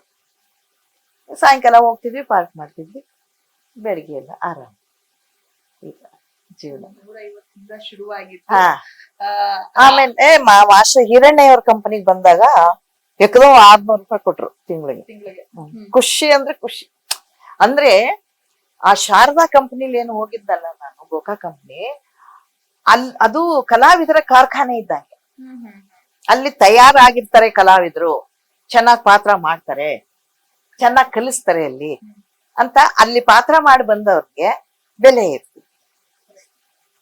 ಹೀಗಾಗಿ ಪಾತ್ರ ಚೆನ್ನಾಗಿ ಮಾಡ್ತಾರೆ ಅಂತ ನಂಬಿಕೆ ಮೇಲೆ ಪೇಮೆಂಟ್ ಜಾಸ್ತಿ. 600 ರೂಪಾಯಿ ಪ್ರೊಡಕ್ಷನ್ ಮಾಡಿ. 2000 ಇಸ್ವಿನಲ್ಲಿ ನಾನ್ ಬಿಡುವಾಗ 4000 ರೂಪಾಯಿ ಪೇಮೆಂಟ್. ಚೇಂಜ್ ಆಗ್ತಾ ಹೋಗುತ್ತೆ, ಕಾಲ ಬದಲಾದ. ಅವಾಗೆಲ್ಲ ಸಾಮಾನುಗಳ ಬೆಲೆ ಎಲ್ಲ ಕಡಿಮೆನೆ ಇತ್ತಲ್ಲಮ್ಮ, ಎಲ್ಲಿತ್ತು ಜಾಸ್ತಿ? ಕಾಸ್ಟ್ಲಿ ಎಲ್ಲ ಇರ್ಲಿಲ್ಲ.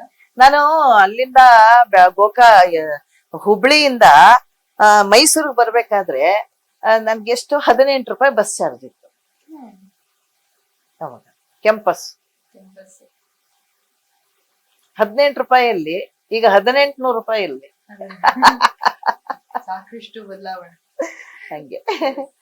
ಆದ್ರೆ ನಾವಿನ್ನು ಈಗಿನವ್ರಿಗೆ ಹೊಂದ್ಕೊಂಡು ಹೋಗ್ತಾ ಇದ್ದೀನಿ. ಅದೊಂದು ನೀವ್ ಅದನ್ನು ನೋಡ್ತಾ ಹೌದು ಹೌದು. ಯಾವ್ದು ಚೆನ್ನಾಗಿದೆ ಅಂತ ಅನ್ಸುತ್ತೆ ನಿಮ್ಗೆ? ಅಲ್ಲ, ಎರಡು ಒಂದೊಂದು ಅನುಭವ ಕೊಡುತ್ತೆ ಅಲ್ವಾ? ಈಗ ನಾವು ಈ ಇದಕ್ಕೆ ತಕ್ಕಂತೆ ನಾವು ಹೊಂದ್ಕೊಂಡು ಹೋದ್ರೆ ನಾವು ಜೀವನ ಮಾಡ್ಬೋದಲ್ವಾ? ಇಲ್ಲ, ಇದಾಗಲ್ಲ, ನಮ್ಗೆ ಅದೇ ಸರಿ ಅಂತಂದ್ರೆ ನಾವು ಮೂಲೆಯಲ್ಲಿ ಇರ್ತೀವಿ. ಇನ್ನು ಮೈ ಆಟೋಗ್ರಾಫ್ ಇಂದ ಹೋಗೋಣ. ಸೊ ಆ ಸಿನಿಮಾ ನಿಮ್ಗೆ ಬಂದಿದ್ದು, ನಿಮ್ಗೆ ಅವಕಾಶ ಬಂದಿದ್ದು, ಜೊತೆಗೆ ಅದ್ರ ಅನುಭವ, ತದನಂತರ ಸಿನಿಮಾ ದೊಡ್ಡ ಹಿಟ್ ಆಯ್ತು. ಅದಾದ ನಂತರ ನಿಮ್ಗೆ ಸಿಕ್ಕಿದ್ದ ರೆಸ್ಪಾನ್ಸ್, ಅಂದ್ರೆ ಜನರು ನಿಮ್ಮನ್ನ ಗುರ್ತಿಸಿದ್ರು, ಅದು ಫಸ್ಟ್ ನಾನು ಹೊಸದಾಗಿ ಬಂದಿದ್ದೆ ಬೆಂಗಳೂರಿಗೆ, ಸೀರಿಯಲ್ ಮಾಡ್ತಾ ಇದ್ದೆ. ಅವಾಗ ಒಂದ್ ಕಡೆಯಿಂದ ಫೋನ್ ಬಂತು, ಈ ತರ ಮೈ ಆಟೋಗ್ರಾಫ್ ಸಿನಿಮಾ ಹೊಸದಾಗಿ ಮಾಡ್ತಾ ಇದ್ದೀವಿ, ಅದಕ್ಕೊಬ್ರು ತಾಯಿ ರೋಲ್ ಬೇಕಾಗಿದೆ, ಅದಕ್ಕೆ ತಾವು ಬಂದ್ ಭೇಟಿ ಆಗ್ಬಹುದಾ ಅಂತ ಕೇಳಿದ್ರು. ನನ್ಗೆ ಎಲ್ಲಿ ಹೋಗ್ಬೇಕು ಅಂತಾನೂ ಗೊತ್ತಿಲ್ಲ, ಏನು ಗೊತ್ತಿಲ್ಲ. ಆಮೇಲೆ ಹಿರಿಯೂರು ರಾಘವೇಂದ್ರ ಅಂತ ಇದ್ದಾರೆ, ಅವರು ಪರಿಚಯ ಇತ್ತು ನನಗೆ. ಅವ್ರಿಗೆ ಹೇಳಿದೆ, ಈ ತರ ಅವಕಾಶ ಬಂದಿದೆ, ನನ್ಗೆ ಎಲ್ಲಿ ಹೋಗ್ಬೇಕು ಅಂತ ಗೊತ್ತಿಲ್ಲ ಅಂತ ಅಂದೆ. ಅವಾಗ ಅಯ್ಯೋ ಇದ್ ಮಾಡ್ಬೇಡಿ, ನಾ ಕರ್ಕೊಂಡು ಹೋಗ್ತೀನಿ, ನಾ ಕರ್ಕೊಂಡೋಗಿ ಅಲ್ಲಿ ಕಳಿಸ್ ಹೋಗ್ತೀನಿ, ನೀವೆಲ್ಲ ಮುಗಿದ ಮೇಲೆ ನನ್ಗೆ ಫೋನ್ ಮಾಡ್ರಿ, ನಾ ಬಂದು ಕರ್ಕೊಂಡ್ ಬಂದ್ಬಿಡ್ತೀನಿ ಅಂತ. ಹೋದ್ವಿ. ಅಲ್ಲಿ ಅಮ್ಮ ಇದ್ರು, ಸುದೀಪ್ ಅಣ್ಣವ್ರು ಇರ್ಲಿಲ್ಲ, ಅಮ್ಮ ಇದ್ರು. ಆಮೇಲೆ ಹೋದೆ, ಕೂತ್ಕೊಳ್ಳಿ ಅಂತ ಅಂದ್ರು. ಆಮೇಲೆ ಈ ತರ ನಮ್ದು ಶೂಟಿಂಗ್ ಹಿಂಗ್ ಶುರು ಆಗುತ್ತೆ, ನೀವು ಮಾಡ್ತೀರಾ ಅಂತ. ಆಯ್ತು ಮೇಡಮ್, ಮಾಡ್ತೀನಿ ಅಂತ ಅಂದೆ. ಅವಾಗ ಭಯ, ಹೆಂಗೋ ಏನೋ. ಆಮೇಲೆ ಸುದೀಪ್ ಅವರು ಸಿಟ್ಟು ಮಾಡ್ತಾರಂತೆ, ಇದೆಲ್ಲ ಕೇಳ್ತಿದ್ವಲ್ಲ ನಾವು, ಭಯ ಅದೇ. ಆಮೇಲೆ ಅವರು ನಮ್ಮ ಎದುರಿಗೆ ಫೋನ್ ಮಾಡೋದು, ಸುದೀಪ್ ಸರ್, ಈ ತರ ನಿಮ್ಮ ಅಮ್ಮನ ಪಾತ್ರಕ್ಕೆ ರೆಡಿ ಇದ್ದಾರೆ, ನೋಡಿದ್ವಿ, ಫಿಕ್ಸ್ ಆಗಿದೆ. ಅಂದ್ರೆ ಬೇರೆ ಬೇರೆ ಕಡೆ ಎಲ್ಲ ತಾಯಿ ಪಾತ್ರಕ್ಕೆ ನೋಡ್ತಾ ಇದ್ರು. ನನ್ನ ಆಡಿಷನ್ ಏನು ತಗೊಳ್ಳಿಲ್ಲ ಅವರು. ಆಮೇಲೆ ಸರಿ ಆಯ್ತು ಅಂತ ಅಂದ್ಬಿಟ್ಟು ಮಾತಾಡ್ಕೊಂಡು ಬಂದೆ, ಕರ್ಕೊಂಡ್ಬಂದ್ರು. ಆಮೇಲೆ ಶೂಟಿಂಗ್ ಟೈಮ್ ಬಂದಾಗ ನನ್ನ ಕರ್ಕೊಂಡೋದ್ರು. ಕರ್ಕೊಂಡೋಗಿ ಅಲ್ಲಿ ಶ್ರೀನಿವಾಸ ಮೂರ್ತಿ ಅವರು ನಂದು ಜೋಡಿ, ಅಂದ್ರೆ ಅವ್ರಿಗೆ ಅಪ್ಪ ಅಮ್ಮ ನಾವಿಬ್ರು, ಶ್ರೀನಿವಾಸ ಮೂರ್ತಿ ಅವರು ನಾನು. ಅಲ್ಲಿ ತುಂಬಾ ಚೆನ್ನಾಗಿ ನೋಡ್ಕೊಂಡ್ರು. ಅಮ್ಮ ಅಂತೂ ನನ್ನ ಜೊತೆಯಲ್ಲೇ ಕೂರ್ಸ್ಕೊಳ್ಳೋರು, ಜೊತೆಯಲ್ಲೇ ಕರ್ಕೊಂಡು ಹೋಗೋರು. ಅವರಂತೂ ಸುದೀಪ್ ಸರ್ ಅಂತೂ ತಾಯಿ ಮಗ ಇಬ್ರು ಕೂತಿದ್ರೆ ನಾನು ರೆಡಿಯಾಗಿ ಅಲ್ಲಿ ಬರ್ತಾ ಇದ್ರೆ ಇವರು ಪಾಪ ಎದ್ಬಿಟ್ಟು ಬನ್ನಿ ಕೂತ್ಕೊಳ್ಳಿ ಅಂತ. ಸುದೀಪ್ ಸರ್ ಸೀಟ್ ಬಿಟ್ಕೊಟ್ಟು ಹೋಗು, ಇಲ್ಲ ಇಲ್ಲ ಪರವಾಗಿಲ್ಲ ಬನ್ನಿ ಇಲ್ಲೇ ಕೂತ್ಕೊಳ್ಳಿ. ತುಂಬಾ ತಾಳ್ಮೆಯಿಂದ, ತುಂಬಾ ಇದರಿಂದ ತುಂಬಾ ಖುಷಿ ಆಯ್ತು ನನ್ಗೆ. ಆ ಭಯ ಅನ್ನೋದು ಇರ್ಲಿಲ್ಲ. ಆಮೇಲೆ ಮತ್ತೆ ಇಲ್ಲಿ ಒಂದು ಫಂಕ್ಷನ್ ಮಾಡಿದ್ರು, ಅವಾಗ ಅದು ತಮಿಳ್ ಬಂದಿತ್ತಂತ ಸಿನಿಮಾ, ಅವರು ಬಂದಿದ್ರು. ಅವ್ರನ್ನ ಕರ್ಸಿ ಒಂದು ಫಂಕ್ಷನ್ ಮಾಡಿದಾಗ ಶ್ರೀನಿವಾಸ ಮೂರ್ತಿ ಅವ್ರನ್ನ ನನ್ನ ಇಬ್ಬರ ವೇದಿಕೆಯಲ್ಲಿ ಕರೆದು ನಮ್ಗೆ ಸನ್ಮಾನ ಮಾಡಿ ಗೌರವಿಸಿದ್ರು. ಅದಾದ್ಮೇಲೆ ಪಿಕ್ಚರ್ ರಿಲೀಸ್ ಆದ್ಮೇಲೆ ನಾನು ಎಲ್ಲಿ ಹೋದ್ರು ಗುರುತಿಸಕ್ ಶುರು ಮಾಡಿದ್ರು. ಮೈ ಆಟೋಗ್ರಾಫ್ ನಲ್ಲಿ ಮಾಡಿದ್ದಾರೆ ಅಮ್ಮ, ಮೈ ಆಟೋಗ್ರಾಫ್. ಕ್ಯಾರಿ ಆಯ್ತು.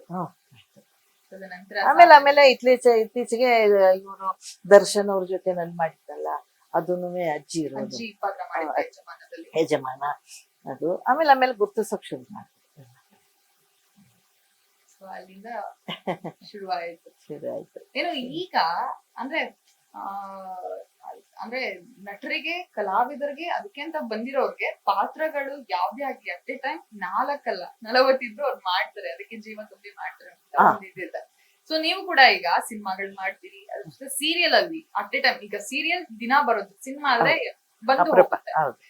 ಸೊ ಈಗ 4 ಸೀರಿಯಲ್ ಅಲ್ಲೂ ಒಟ್ಟಿಗೆ ಕಾಣಿಸ್ಕೊತಿದ್ದೀರಾ, ಅಂದ್ರೆ ಅಟ್ ಎ ಟೈಮ್ ಬ್ಯಾಲೆನ್ಸ್ ಮಾಡ್ತೀರಾ? ಅಯ್ಯೋ ತುಂಬಾ ತೊಂದರೆ ಆಗ್ತದೆ. ಅದನ್ನ ಹೇಗ್ ಬ್ಯಾಲೆನ್ಸ್ ಮಾಡ್ತೀರಾ? ಪಾತ್ರಗಳು ಬೇರೆ, ಹೌದು ಬೇರೆ ಬೇರೆ ಇರುತ್ತೆ. ಆದ್ರೂ ಒಂದೊಂದ್ಸಲ ಏನಾಗ್ಬಿಡುತ್ತೆ, ಈಗ ನಾನು 2 ಸೀರಿಯಲ್ ಖಾಯಂ ಮಾಡ್ತಾ ಇದ್ದೆ, ಸೂರ್ಯವಂಶ, ಅಮೃತಧಾರೆ. ಅವರು ಡೇಟ್ ಕೊಟ್ಟಿರ್ತಾರೆ ನಮ್ಗೆ ಕರೆಕ್ಟ್ ಆಗಿ.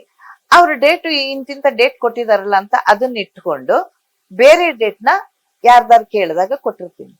ಪಾಪ ಇಲ್ಲೇನಾಗ್ಬಿಡುತ್ತೆ, ಈ ಡೇಟ್ ಕೊಟ್ಟಿರ್ತಾರಲ್ಲ ಅಮೃತಧಾರೆ ಅವರು, ಏನೋ ಒಂದು ಮನೆ ಸಿಗಲ್ಲ ಶೂಟಿಂಗ್ ಮಾಡಕ್ಕೆ, ಯಾರಿಗೋ ಕೊಟ್ಬಿಟ್ಟಿರ್ತಾರೆ ಅದು, ಇಲ್ಲ ಇನ್ನೊಬ್ರು ಆವಾಗ ಕ್ಯಾನ್ಸಲ್ ಆಗ್ಬಿಡುತ್ತೆ. ಮನೆ ಸಿಕ್ಕಿಲ್ಲ ಅಂತ ಅಂದಾಗ ಪಾಪ ಹೆಂಗ್ ಮಾಡ್ತಾರೆ ಅವ್ರು ಶೂಟಿಂಗು, ಅದಾಗತ್ತೆ. ಆಮೇಲೆ ಇನ್ಯಾರೋ ನಟರು ಏನೋ ಊರ್ಗ್ ಹೋಗಿರ್ತಾರೆ, ಬರಕ್ ಆಗಲ್ಲ. ಇನ್ನೊಂದ್ ಏನೋ ಯಾವ್ದೋ ಒಂದು ತೊಂದ್ರೆನಲ್ಲಿ ಅವ್ರು ಕೊಟ್ಟಿದ್ದ ಡೇಟು ಕ್ಯಾನ್ಸಲ್ ಆಗಿರುತ್ತೆ. ಅವಾಗ ನಮ್ಗೇನ್ ಮಾಡ್ತಾರೆ, ತಕ್ಷಣ ನಮ್ಗೆ ಡೇಟ್ ಕೊಡ್ತಾರೆ. ಆ ಡೇಟಿಗೆ ನಾನು ಇಲ್ಲಿ ಬೇರೆ ಕೊಟ್ಬಿಟ್ಟಿರ್ತೀನಿ, ನನ್ನಿಂದ ಅಲ್ಲಿ ತೊಂದ್ರೆ ಆಗ್ಬಿಡುತ್ತೆ. ಈ ತರ ಮಧ್ಯೆ ಮಧ್ಯೆ ಸಾಕಷ್ಟು ಆಗಿದೆ. ಮತ್ತೆ ನಾನು ಅವ್ರ ಕಡೆಯಿಂದ ಬಯಸ್ಕೊಳ್ತಿರ್ತೀನಿ, ಮತ್ತೆ ಅಳ್ತಿರ್ತೀನಿ, ಮತ್ತೆ ಸಮಾಧಾನ ಮಾಡ್ಕೊತೀನಿ, ಮತ್ತೆ ಹೋಗ್ತೀನಿ. ಇದು ಈ ಜೀವನದಲ್ಲಿ ಇರೋದೇ ಅಲ್ವಾ, ಜೀವನ ಹೋರಾಟ ಆಯ್ತಂಗೆ ಅಲ್ಲ, ಹಂಗೆ. ಆಮೇಲೆ ಅವರು ಸಮಾಧಾನ ಮಾಡ್ಕೊಳ್ತಾರೆ. ಏನೋ ಒಟ್ನಲ್ಲಿ ಹೊಂದಾಣಿಕೆಯಿಂದ ಹೋಗ್ತಾ ಇದ್ವಿ. ನನ್ನಿಂದ ಅವ್ರಿಗೂ ತೊಂದರೆ ಆಗ್ತಿರುತ್ತೆ ಒಂದೊಂದ್ಸಲ ಡೇಟ್ ಇದ್ರದ್ದು. ಆಮೇಲೆ 4 ದಿವಸ ನನಗ್ ಡೇಟ್ ಕೊಟ್ಟಿರ್ತಾರೆ, ಅವಾಗ ನಾನು 2 ದಿವಸ ಸಿಕ್ಲಿಲ್ಲ ಅಂತ ಅಂದ್ರೆ ಅದ್ರಲ್ಲೇ ಏನೋ ಅಡ್ಜಸ್ಟ್ ಮಾಡ್ಕೊಂಡು ಹೋಗ್ತಾರೆ. ಒಟ್ನಲ್ಲಿ ನನ್ಗೆ ಪರವಾಗಿಲ್ಲ, ಎಲ್ಲಾರು ಹೊತ್ಕೊಂಡು ಉತ್ತರ ಕರ್ನಾಟಕದಿಂದ ರಂಗಭೂಮಿಯಿಂದ ಬಂದಂತ ಕಲಾವಿದೆನ ಅವ್ರೆಲ್ಲಾರು ಪ್ರೀತಿಯಿಂದ ಒಂದು ಏನೋ ತಪ್ಪಾದ್ರೂ ಸರಿ ಮಾಡ್ಕೊಂಡು ಹೋಗ್ತಾ ಇದ್ದಾರೆ. ಅದೊಂದು ನೆಮ್ಮದಿ. ಇದ್ರ ಜೊತೆ ಅಮ್ಮ, ಅಂದ್ರೆ ನೀವು ಶುರು ಮಾಡಿದಾಗ ಸಂಭಾವನೆ ಎಲ್ಲ ಬೇರೆ ಇತ್ತು, ಆದ್ರೆ ಈಗ ಅದ್ ಬದ್ಲಾಗಿದೆ. ಅಂದ್ರೆ ಸಂಭಾವನೆನೂ ಜಾಸ್ತಿ, ಕೆಲ್ಸಗಳು ಜಾಸ್ತಿ ಸಿಗ್ತಾ ಇದೆ, ನೀವು ಕೂಡ ಬಿಸಿ ಆಗಿದ್ರಿ. ಸೊ ಆಗಿನ ಜೊತೆಗೆ ಈಗಿನ ಸಂಭಾವನೆಯನ್ನ ಕಂಪೇರ್ ಮಾಡಿದ್ರೆ ಎಷ್ಟು ಸೆಕ್ಯೂರ್ಡ್ ಆಗಿದ್ದೀರಾ ಅಂತ? ಅಂದ್ರೆ ಪರವಾಗಿಲ್ಲ, ಅದ್ರದ್ದು ಅಲ್ಲಿ ದುಡಿತಿದ್ರೆ 4 ಪಟ್ಟಿಲ್ ಕೊಟ್ರು ಸಹಿತ ಈಗಿನ ಖರ್ಚಿಗೆ ಅದು ಇದಾಗ್ಬೇಕಲ್ಲ. ಅವಾಗ ಎಲ್ಲ ಕಡಿಮೆ ಇತ್ತು ಬೆಲೆ, ಅವಾಗ ಅವ್ರು ಕೊಟ್ಟಿದ್ದು ಇದ್ ಮಾಡ್ಕೊತಿದ್ವಿ. ಈಗ ಹಂಗಿಲ್ವಲ್ಲ, ಈಗ ಎಲ್ಲಾದ್ರ ಬೆಲೆನೂ ಜಾಸ್ತಿ, ಪೇಮೆಂಟು ಜಾಸ್ತಿ, ಈ ತರ ಆಗ್ತಿರ್ತದೆ. ಆದ್ರೆ ಈಗಿನವ್ರಿಗೆ ಆಗಿನವರಷ್ಟು ಕಷ್ಟ ಇಲ್ಲ. ರಂಗಭೂಮಿಯಲ್ಲಿ ನಾವು ಎಷ್ಟು ತೊಂದರೆಗಳು ಪಡ್ತಿದ್ವಿ, ಆ ಕಷ್ಟ ಈಗಿಲ್ಲ ಕಲಾವಿದರಿಗೆ. ಇನ್ನು ನಿಮ್ ಮೇಲೆ 6 ಪುಸ್ತಕ ಬಂದಿದೆ. ಹೌದು, 6 ಪುಸ್ತಕಗಳು, ಪ್ರತಿ ಪುಸ್ತಕ ಕೂಡ ಬೇರೆ ಬೇರೆ ಕತೆ. ಹೌದು. ಸೊ ಅದ್ರ ಬಗ್ಗೆ ಚಿಕ್ಕದಾಗಿ ಹೇಳೋದಾದ್ರೆ? ಅದ್ರ ಬಗ್ಗೆ ಅಂತ ಅಂದ್ರೆ, ಗುಡಿಹಳ್ಳಿ ನಾಗರಾಜ್ ಅವರು ಅಂತ ಹೇಳಿ ಪ್ರಜಾವಾಣಿಯಲ್ಲಿ ಉಪ ಸಂಪಾದಕರಿದ್ರು. ಅವರು ಮೊದ್ಲಿಂದ ಡ್ರಾಮಾ ನೋಡ್ತಾ ಇದ್ರು.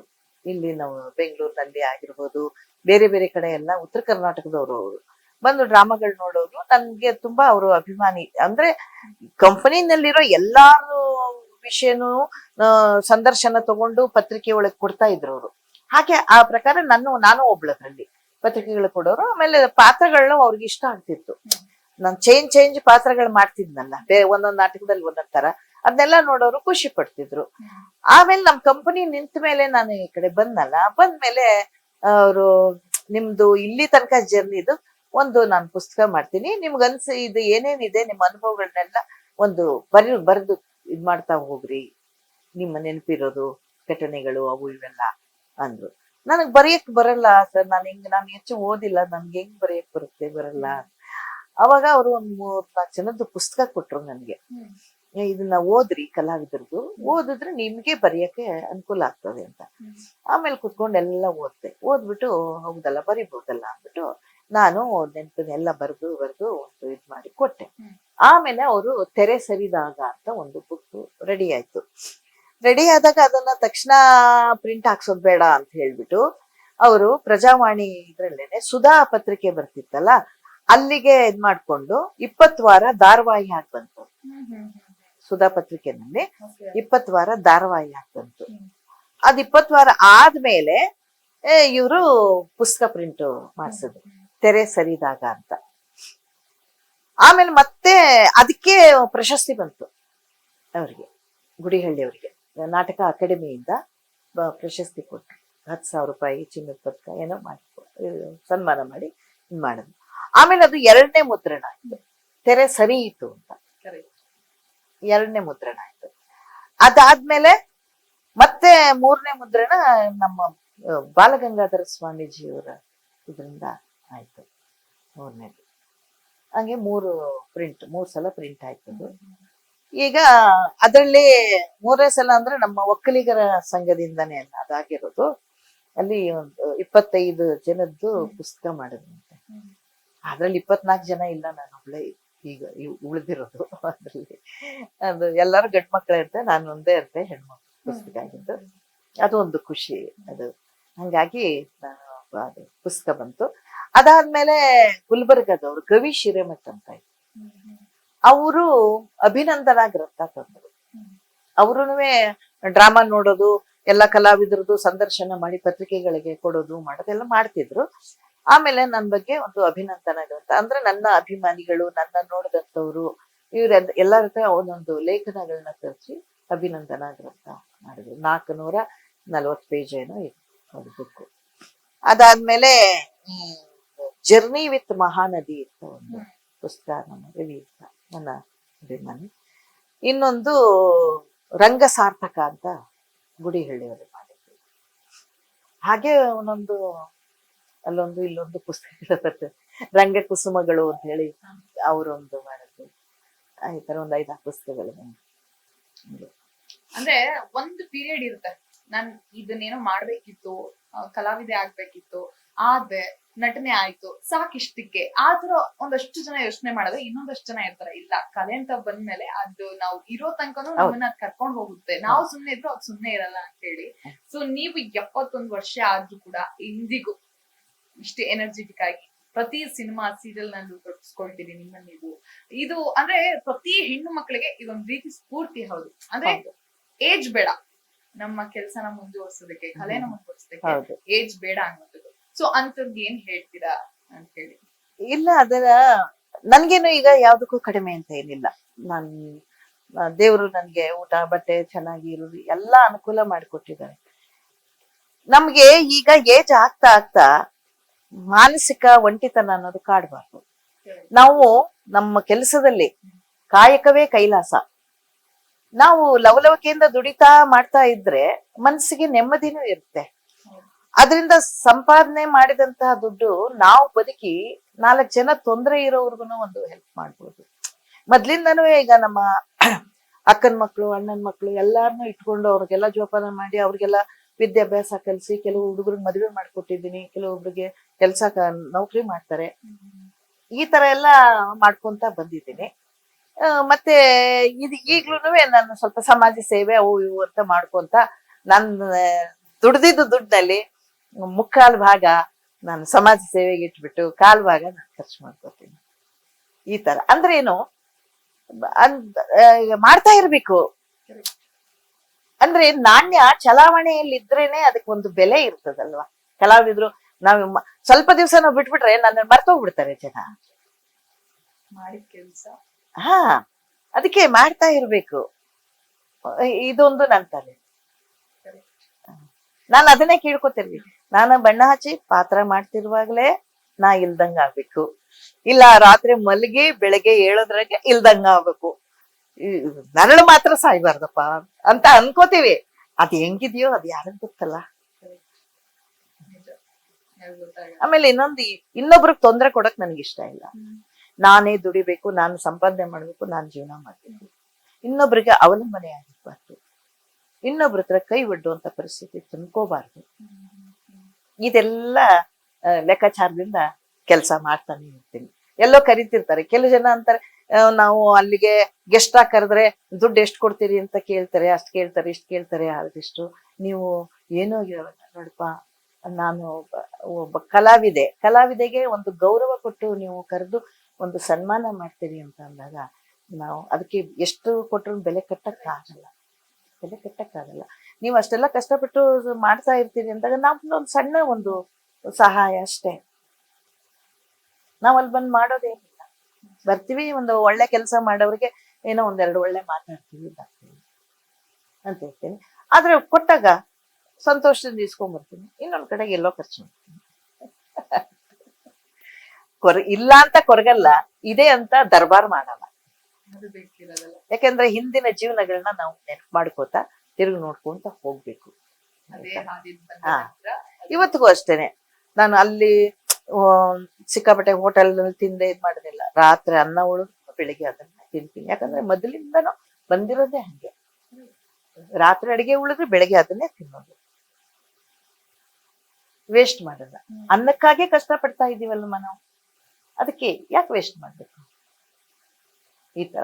ಈ ತರದಲ್ಲಿ ಜೀವನ ನಡ್ಸ್ಕೊಂಡ್ ಬಂದಿದೀವಿ. ಇದ್ರ ಜೊತೆ ಒಂದ್ ಮಾತಿದೆ, ಅಂದ್ರೆ ಕಲೆ ನಮ್ಮಲ್ಲಿ ಇಟ್ಕೊಂಡಾಗ ಆ ಕಲೆ ಇನ್ನು 4 ಜನಕ್ಕೆ ಹಂಚಿದಾಗ ಅದಕ್ಕೊಂದು ತೃಪ್ತಿ ಅಂತ ಹೇಳಿ ನೀವ್ ಆ ಕಾರ್ಯವನ್ನ ಮಾಡ್ತಿದ್ದೀರಿ. ಅಂದ್ರೆ ಆಸಕ್ತಿ ಇರೋರ್ಗೆ, ಪ್ರತಿಭೆ ಇರೋರ್ಗೆ ಅವ್ರನ್ನ ಟ್ರೈನ್ ಮಾಡಿ, ಅದು ಕೂಡ ವೃದ್ಧಾಶ್ರಮ, ಇಲ್ಲ ಅನಾಥಾಶ್ರಮ, ಅಲ್ಲೆಲ್ಲೂ ಕೂಡ ಶೋಸ್ ಮಾಡ್ತಿರ್ತೀರಿ. ಸೊ ಅದ್ರ ಬಗ್ಗೆ ಹೇಳೋದಾದ್ರೆ ಅಂದ್ರೆ ಗೊತ್ತಾಗ್ಲಿ ಇನ್ನಷ್ಟು ಈ ತರದ ಪ್ರತಿಭೆಗಳನ್ನ. ಇಲ್ಲ, ನಾನೇನ್ ಬಂದಿಲ್ಲಿ ಖಾಲಿ ಉಳಿದದ್ದು ಸಿನಿಮಾ ಸೀರಿಯಲ್ ಎಲ್ಲ ಮಾಡ್ತಿದ್ನಲ್ಲ, ಅಲ್ಲಲ್ಲೇ ಒಂದ್ ಕಡೆ ಈ ಹೊಸ ಕಲೆಯ ಮಕ್ಕಳಿಗೆಲ್ಲ ಒಂದು ಶಿಬಿರ ಅಂತ ಮಾಡ್ತಿರ್ತಾರಲ್ಲ, ಅಲ್ಲಿ ನಮ್ಮನ್ನೆಲ್ಲ ಗೆಸ್ಟ್ ಆಗಿ ಕರೆಯೋರು. ಅಲ್ಲಿಗೆ ಹೋದಾಗ ಅಲ್ಲಿ ಹುಡುಗರಿಗೆಲ್ಲ ನಾನ್ ಪರಿಚಯ ಆಗ್ತಿದ್ದೆ, ನನ್ ಪುಸ್ತಕ ನೋಡ್ತಿದ್ರು, ನಾನ್ ಪರಿಚಯ ಆಗ್ತಿದ್ದೆ. ಅಲ್ಲಿ ಹೆಚ್ಚು ಬೇಗ ಅವ್ರಿಗೆ ಕಲಿಯಕ್ಕೆ ಆಗದೆ ಇದ್ದಾಗ ನನ್ನ ಹತ್ರ ಬಂದು ಕೇಳ್ತಿದ್ರು, ನನ್ಗೆ ಹೇಳ್ಕೊಡಿ, ನಿಮ್ಗೆ ಎಷ್ಟು ಫೀಸ್ ಕೊಡ್ತೀವಿ. ನನಗ್ ಫೀಸ್ ಬೇಡಪ್ಪ, ನೀವು ಕಲಿಯೋ ಇಂಟ್ರೆಸ್ಟ್ ಇದೆಯಲ್ಲ, ನೀವು ನಾನು ಹೇಳ್ಕೊಟ್ಟಿದ್ದನ್ನ ಗಮನ ಕೊಟ್ಟು ಕಲ್ತ್ಕೊಂಡು ಉಪಯೋಗ ಮಾಡ್ಕೊಂಡು ಹೋದ್ರೆ ನೀವು ಅದೇ ನನಗ್ ಫೀಸ್ ಕೊಟ್ಟಂಗೆ. ಬೇಡ ಅಂತ ಯಾರತ್ರನು 10 ಪೈಸೆನೂ ತಗೊಳ್ಳಾರ್ದೆ ನಾನು ಅವ್ರನ್ನೆಲ್ಲ ಇಲ್ಲೇ ಮನೇಲೆ, ಮತ್ತೆ ಪ್ರಾಕ್ಟೀಸ್ ಬೇರೆ ಜಾಗ ಬೇಕು ಇದು ಬೇಕು ಅನ್ನಂಗಿಲ್ಲ, ಕಡಿಮೆ ಜನಗಳನ್ನ ಇಟ್ಕೊಂಡು ಇದೇ ಮನೆಯಲ್ಲೇನೆ ಪ್ರಾಕ್ಟೀಸ್ ಕೊಟ್ಟು ಊಟದ ಟೈಮ್ಗೆ ನಾನೇ ಅಡಿಗೆ ಮಾಡಿ ಊಟಕ್ಕೆ ಹಾಕಿ ಟೀ ಮಾಡ್ಕೊಡೋದು, ಕಾಫಿ ಮಾಡ್ಕೊಡೋದು ಮಾಡೋದು. ನಾವು ಬೇರೆ ಊರ್ನಲ್ಲಿ ನಾಟಕಕ್ಕೆ ಹೋಗಿ, ಈಗ ಮೈಸೂರಿನಲ್ಲಿ ಹೋಗಿ ದಸರಾದಲ್ಲಿ ನಾಟಕ ಮಾಡಿದ್ವಿ, ಅಲ್ಲಿ ಆಶ್ರಮದಲ್ಲಿ ಮಾಡಿದ್ವಿ. ಅವಾಗೆಲ್ಲ ರಾತ್ರಿನೇ ಕರ್ಕೊಂಡ್ಬಂದು ಕರೆಸಿ ಅವ್ರನ್ನ ಇಲ್ಲಿ ಊಟ ಹಾಕಿ ಇಲ್ಲೇ ಮಲಗಿಸಿ ಅವ್ರನ್ನ ಬೆಳಿಗ್ಗೆ 4 ಗಂಟೆಗೆ ಎಬ್ಸಿ ಅವ್ರನ್ನ ಟ್ರೈನ್ ನಲ್ಲಿ ಕರ್ಕೊಂಡು ಹೋಗಿ ಅಲ್ಲಿ ಮೈಸೂರಿನಲ್ಲಿ 4 ಕಡೆ ನಾಟಕ ಮಾಡಿ ಸಂಜೆ 6:30 ಅಲ್ಲಿಂದ ಹೊರಟು ರಾತ್ರಿ 10 ಗಂಟೆ ಕರ್ಕೊಂಡು ಬಂದು ಇಲ್ಲೇ ಮಲಗಿಸ್ಕೊಂಡು ಊಟ ಹಾಕಿ ಮತ್ತೆ ಬೆಳಿಗ್ಗೆ ಕಾಫಿ ಮಾಡಿಕೊಟ್ಟು ಅವ್ರನ್ನ ಮನೆ ಕಳಿಸ್ತಿದ್ರು. ಈ ತರ ಮಾಡಿ ಒಂದಷ್ಟು ಹುಡುಗರು ಕಲಿತಿದ್ರು. ಅವಾಗ ಎಲ್ಲ ಕಡೆ ಅನಾಥಾಶ್ರಮ, ವೃದ್ಧಾಶ್ರಮದಲ್ಲೆಲ್ಲ ಹೋಗಿ ಒಂದೊಂದ್ ಗಂಟೆ ಸಾಂಸ್ಕೃತಿಕ ಕಾರ್ಯಕ್ರಮ ಕೊಡ್ತಿದ್ವಿ. ಆಮೇಲೆ ಎಲ್ಲಾರು ಒಂದ್ ಕಡೆ ನಾಟಕೋತ್ಸವ ಅದು ಇದು ನಡೆಯುವಾಗ ಏನೋ ಒಂದಷ್ಟು ಅಮೌಂಟ್ ಕೊಡ್ತಾರಲ್ಲ ಆ ಟೈಮ್ ನಲ್ಲಿ, ಅವಾಗ ಹೋಗಿ ಮಾಡಿ ಅವ್ರಿಗೆಲ್ಲ ಒಂದಷ್ಟು. ಬಾಕಿ ಟೈಮ್ ನಲ್ಲಿ ಅವ್ರು ಕೊಡಲ್ಲ ಅಂತ. ನಾನೂ ದುಡ್ಡು ತಗೊಳಲ್ಲ ನಿಮ್ಗೆ ಹೇಳ್ಕೊಡಕ್ಕೆ. ನಿಮ್ಮನ್ನೆಲ್ಲಾರು ಕರ್ಕೊಂಡಾಗ ಅನಾಥಾಶ್ರಮ, ವೃದ್ಧಾಶ್ರಮದಲ್ಲಿ, ಗೌರ್ಮೆಂಟ್ ಸ್ಕೂಲ್ಗಳಲ್ಲಿ ಮಾಡ್ಸಿದ್ರೆ ನಾನು ದುಡ್ಡು ಕೊಡಲ್ಲ ನಿಮ್ಗೆ. ಹೋಗ್ ಬರೋದಕ್ಕೆ ಒಂದು ಬಸ್ ಚಾರ್ಜ್ ಕೊಡ್ತೀನಿ, ಊಟ ತಿಂಡಿ ಕೊಡ್ತೀನಿ ಅಂತ ಹೇಳಿ ಕನ್ಫರ್ಮ್ ಮಾಡ್ಕೊಂಡು ಆಮೇಲೆ ಅದನ್ನ ಈ ತರ ಸೇವೆ ಮಾಡಕ್ಕೆ ಶುರು ಮಾಡ್ತಿದ್ರು ಹುಡುಗರು ಬಂದು. ಸುಮಾರು ಒಂದು 7-8 ನಾಟಕ ಕೂರ್ಸಿದ್ದೆ. ಒಂದ್ ಅರ್ಧ ಗಂಟೆ ಮುಕ್ಕಾಲ್ ಗಂಟೆ, ಆಮೇಲೆ ನಾನೇ ಒಂದು ನಾಟಕ ಬರುತ್ತೆ. ಈ ಕೊರೋನಾ ಬಂದ್ಬಿಡ್ತಲ್ಲ, ಕೊರೋನಾ ಬಂದಾಗ ಎಲ್ಲೂ ಮಾಡಕ್ ಆಗ್ಲಿಲ್ಲ. ಆಮೇಲೆ ಅವ್ರವ್ರು ಒಂದೊಂದ್ ದಾರಿ ಇಟ್ಕೊಂಡ್ರು. ಒಬ್ರಿಗೆ ಮದ್ವೆ ಆಯ್ತು, ಮಗು ಆಯ್ತು, ಇನ್ನೊಬ್ರು ಎಲ್ಲ ಅವ್ರೇ ಕ್ಲಾಸ್ ತೆಗೆದ್ರು. ಇಲ್ಲಿ ನನ್ನ ಹತ್ರ ಕಲ್ತವ್ರು ಅವರೇನೆ ಆಕ್ಟಿಂಗ್ ಕ್ಲಾಸ್ ತೆಗೆದು ತಿಂಗಳಿಗೆ ಒಂದ್ 2,000 ಒಂದೊಂದು ಹುಡುಗರಿಗೆ 2,000 ತಗೊಂಡು ಕ್ಲಾಸ್ ನಡ್ಸಕ್ ಶುರು ಮಾಡಿದ್ರು. ಇನ್ನೊಬ್ರು ಕಾಲೇಜ್ ಲೆಕ್ಚರರ್ ಆಗ್ಬೋದು. ಹಿಂಗೆ ಒಬ್ಬೊಬ್ರು ಒಂದ್ ಕಡೆಗೆ ಆದ್ಮೇಲೆ ಕೂರ್ಸಕ್ ಆಗ್ಲಿಲ್ಲ. ಅದಕ್ಕೆ ಏನ್ ಮಾಡ್ತೀನಿ, ನನಗೂ ಹುಚ್ಚಲ್ಲ, ಬಿಡಂಗಿಲ್ಲ, ಆಗಲ್ವಲ್ಲ.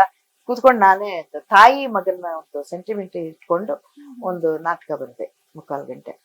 ಅದು ಬರ್ದಾಗ ತುಂಬಾ ಚೆನ್ನಾಗಿ ಹೋಯ್ತು. ಅದು ಕಾಲೇಜ್ಗಳಲ್ಲೆಲ್ಲ ಈಗ್ಲೂ ಮಾಡ್ತಿರ್ತೇನೆ ಅದನ್ನ.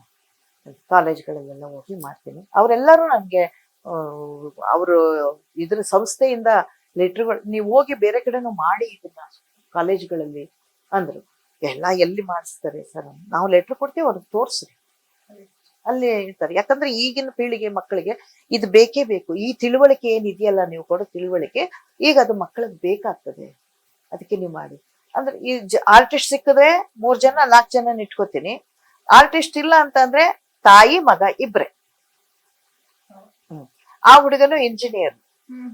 ಅವನು ನಾನ್ ಕರೆದಾಗ, ಅವನು ತುಂಬಾ ಇಂಟ್ರೆಸ್ಟ್ ಇಂದ ಕಲ್ತಿದ್ದ. ನಾ ಕರೆದಾಗ ಯಾವಾಗ್ಲಾರು ಶನಿವಾರ ಭಾನುವಾರ 2 ದಿನ ರಜಾ ಅವನಿಗೆ. ಅದರಲ್ಲಿ ಶನಿವಾರ ಒಂದೇ ಕಾಲೇಜ್ಗಳಲ್ಲಿ ಮಾಡ್ಬೇಕಾಗ್ತದೆ. ಕರೆದಾಗ ಬಂದ್ ಮಾಡ್ತಾನೆ. ಒಳ್ಳೆ ಹೆಸರಾಯ್ತು ಅದು, ಪರವಾಗಿಲ್ಲ, ಚೆನ್ನಾಗಿ ಹೋಯ್ತು. ಬಹಳ ಜನ ಪ್ರಿನ್ಸಿಪಾಲ್ರು, ಮಕ್ಕಳು ಎಲ್ಲರೂ ಇಷ್ಟಪಡ್ತಿದ್ರು.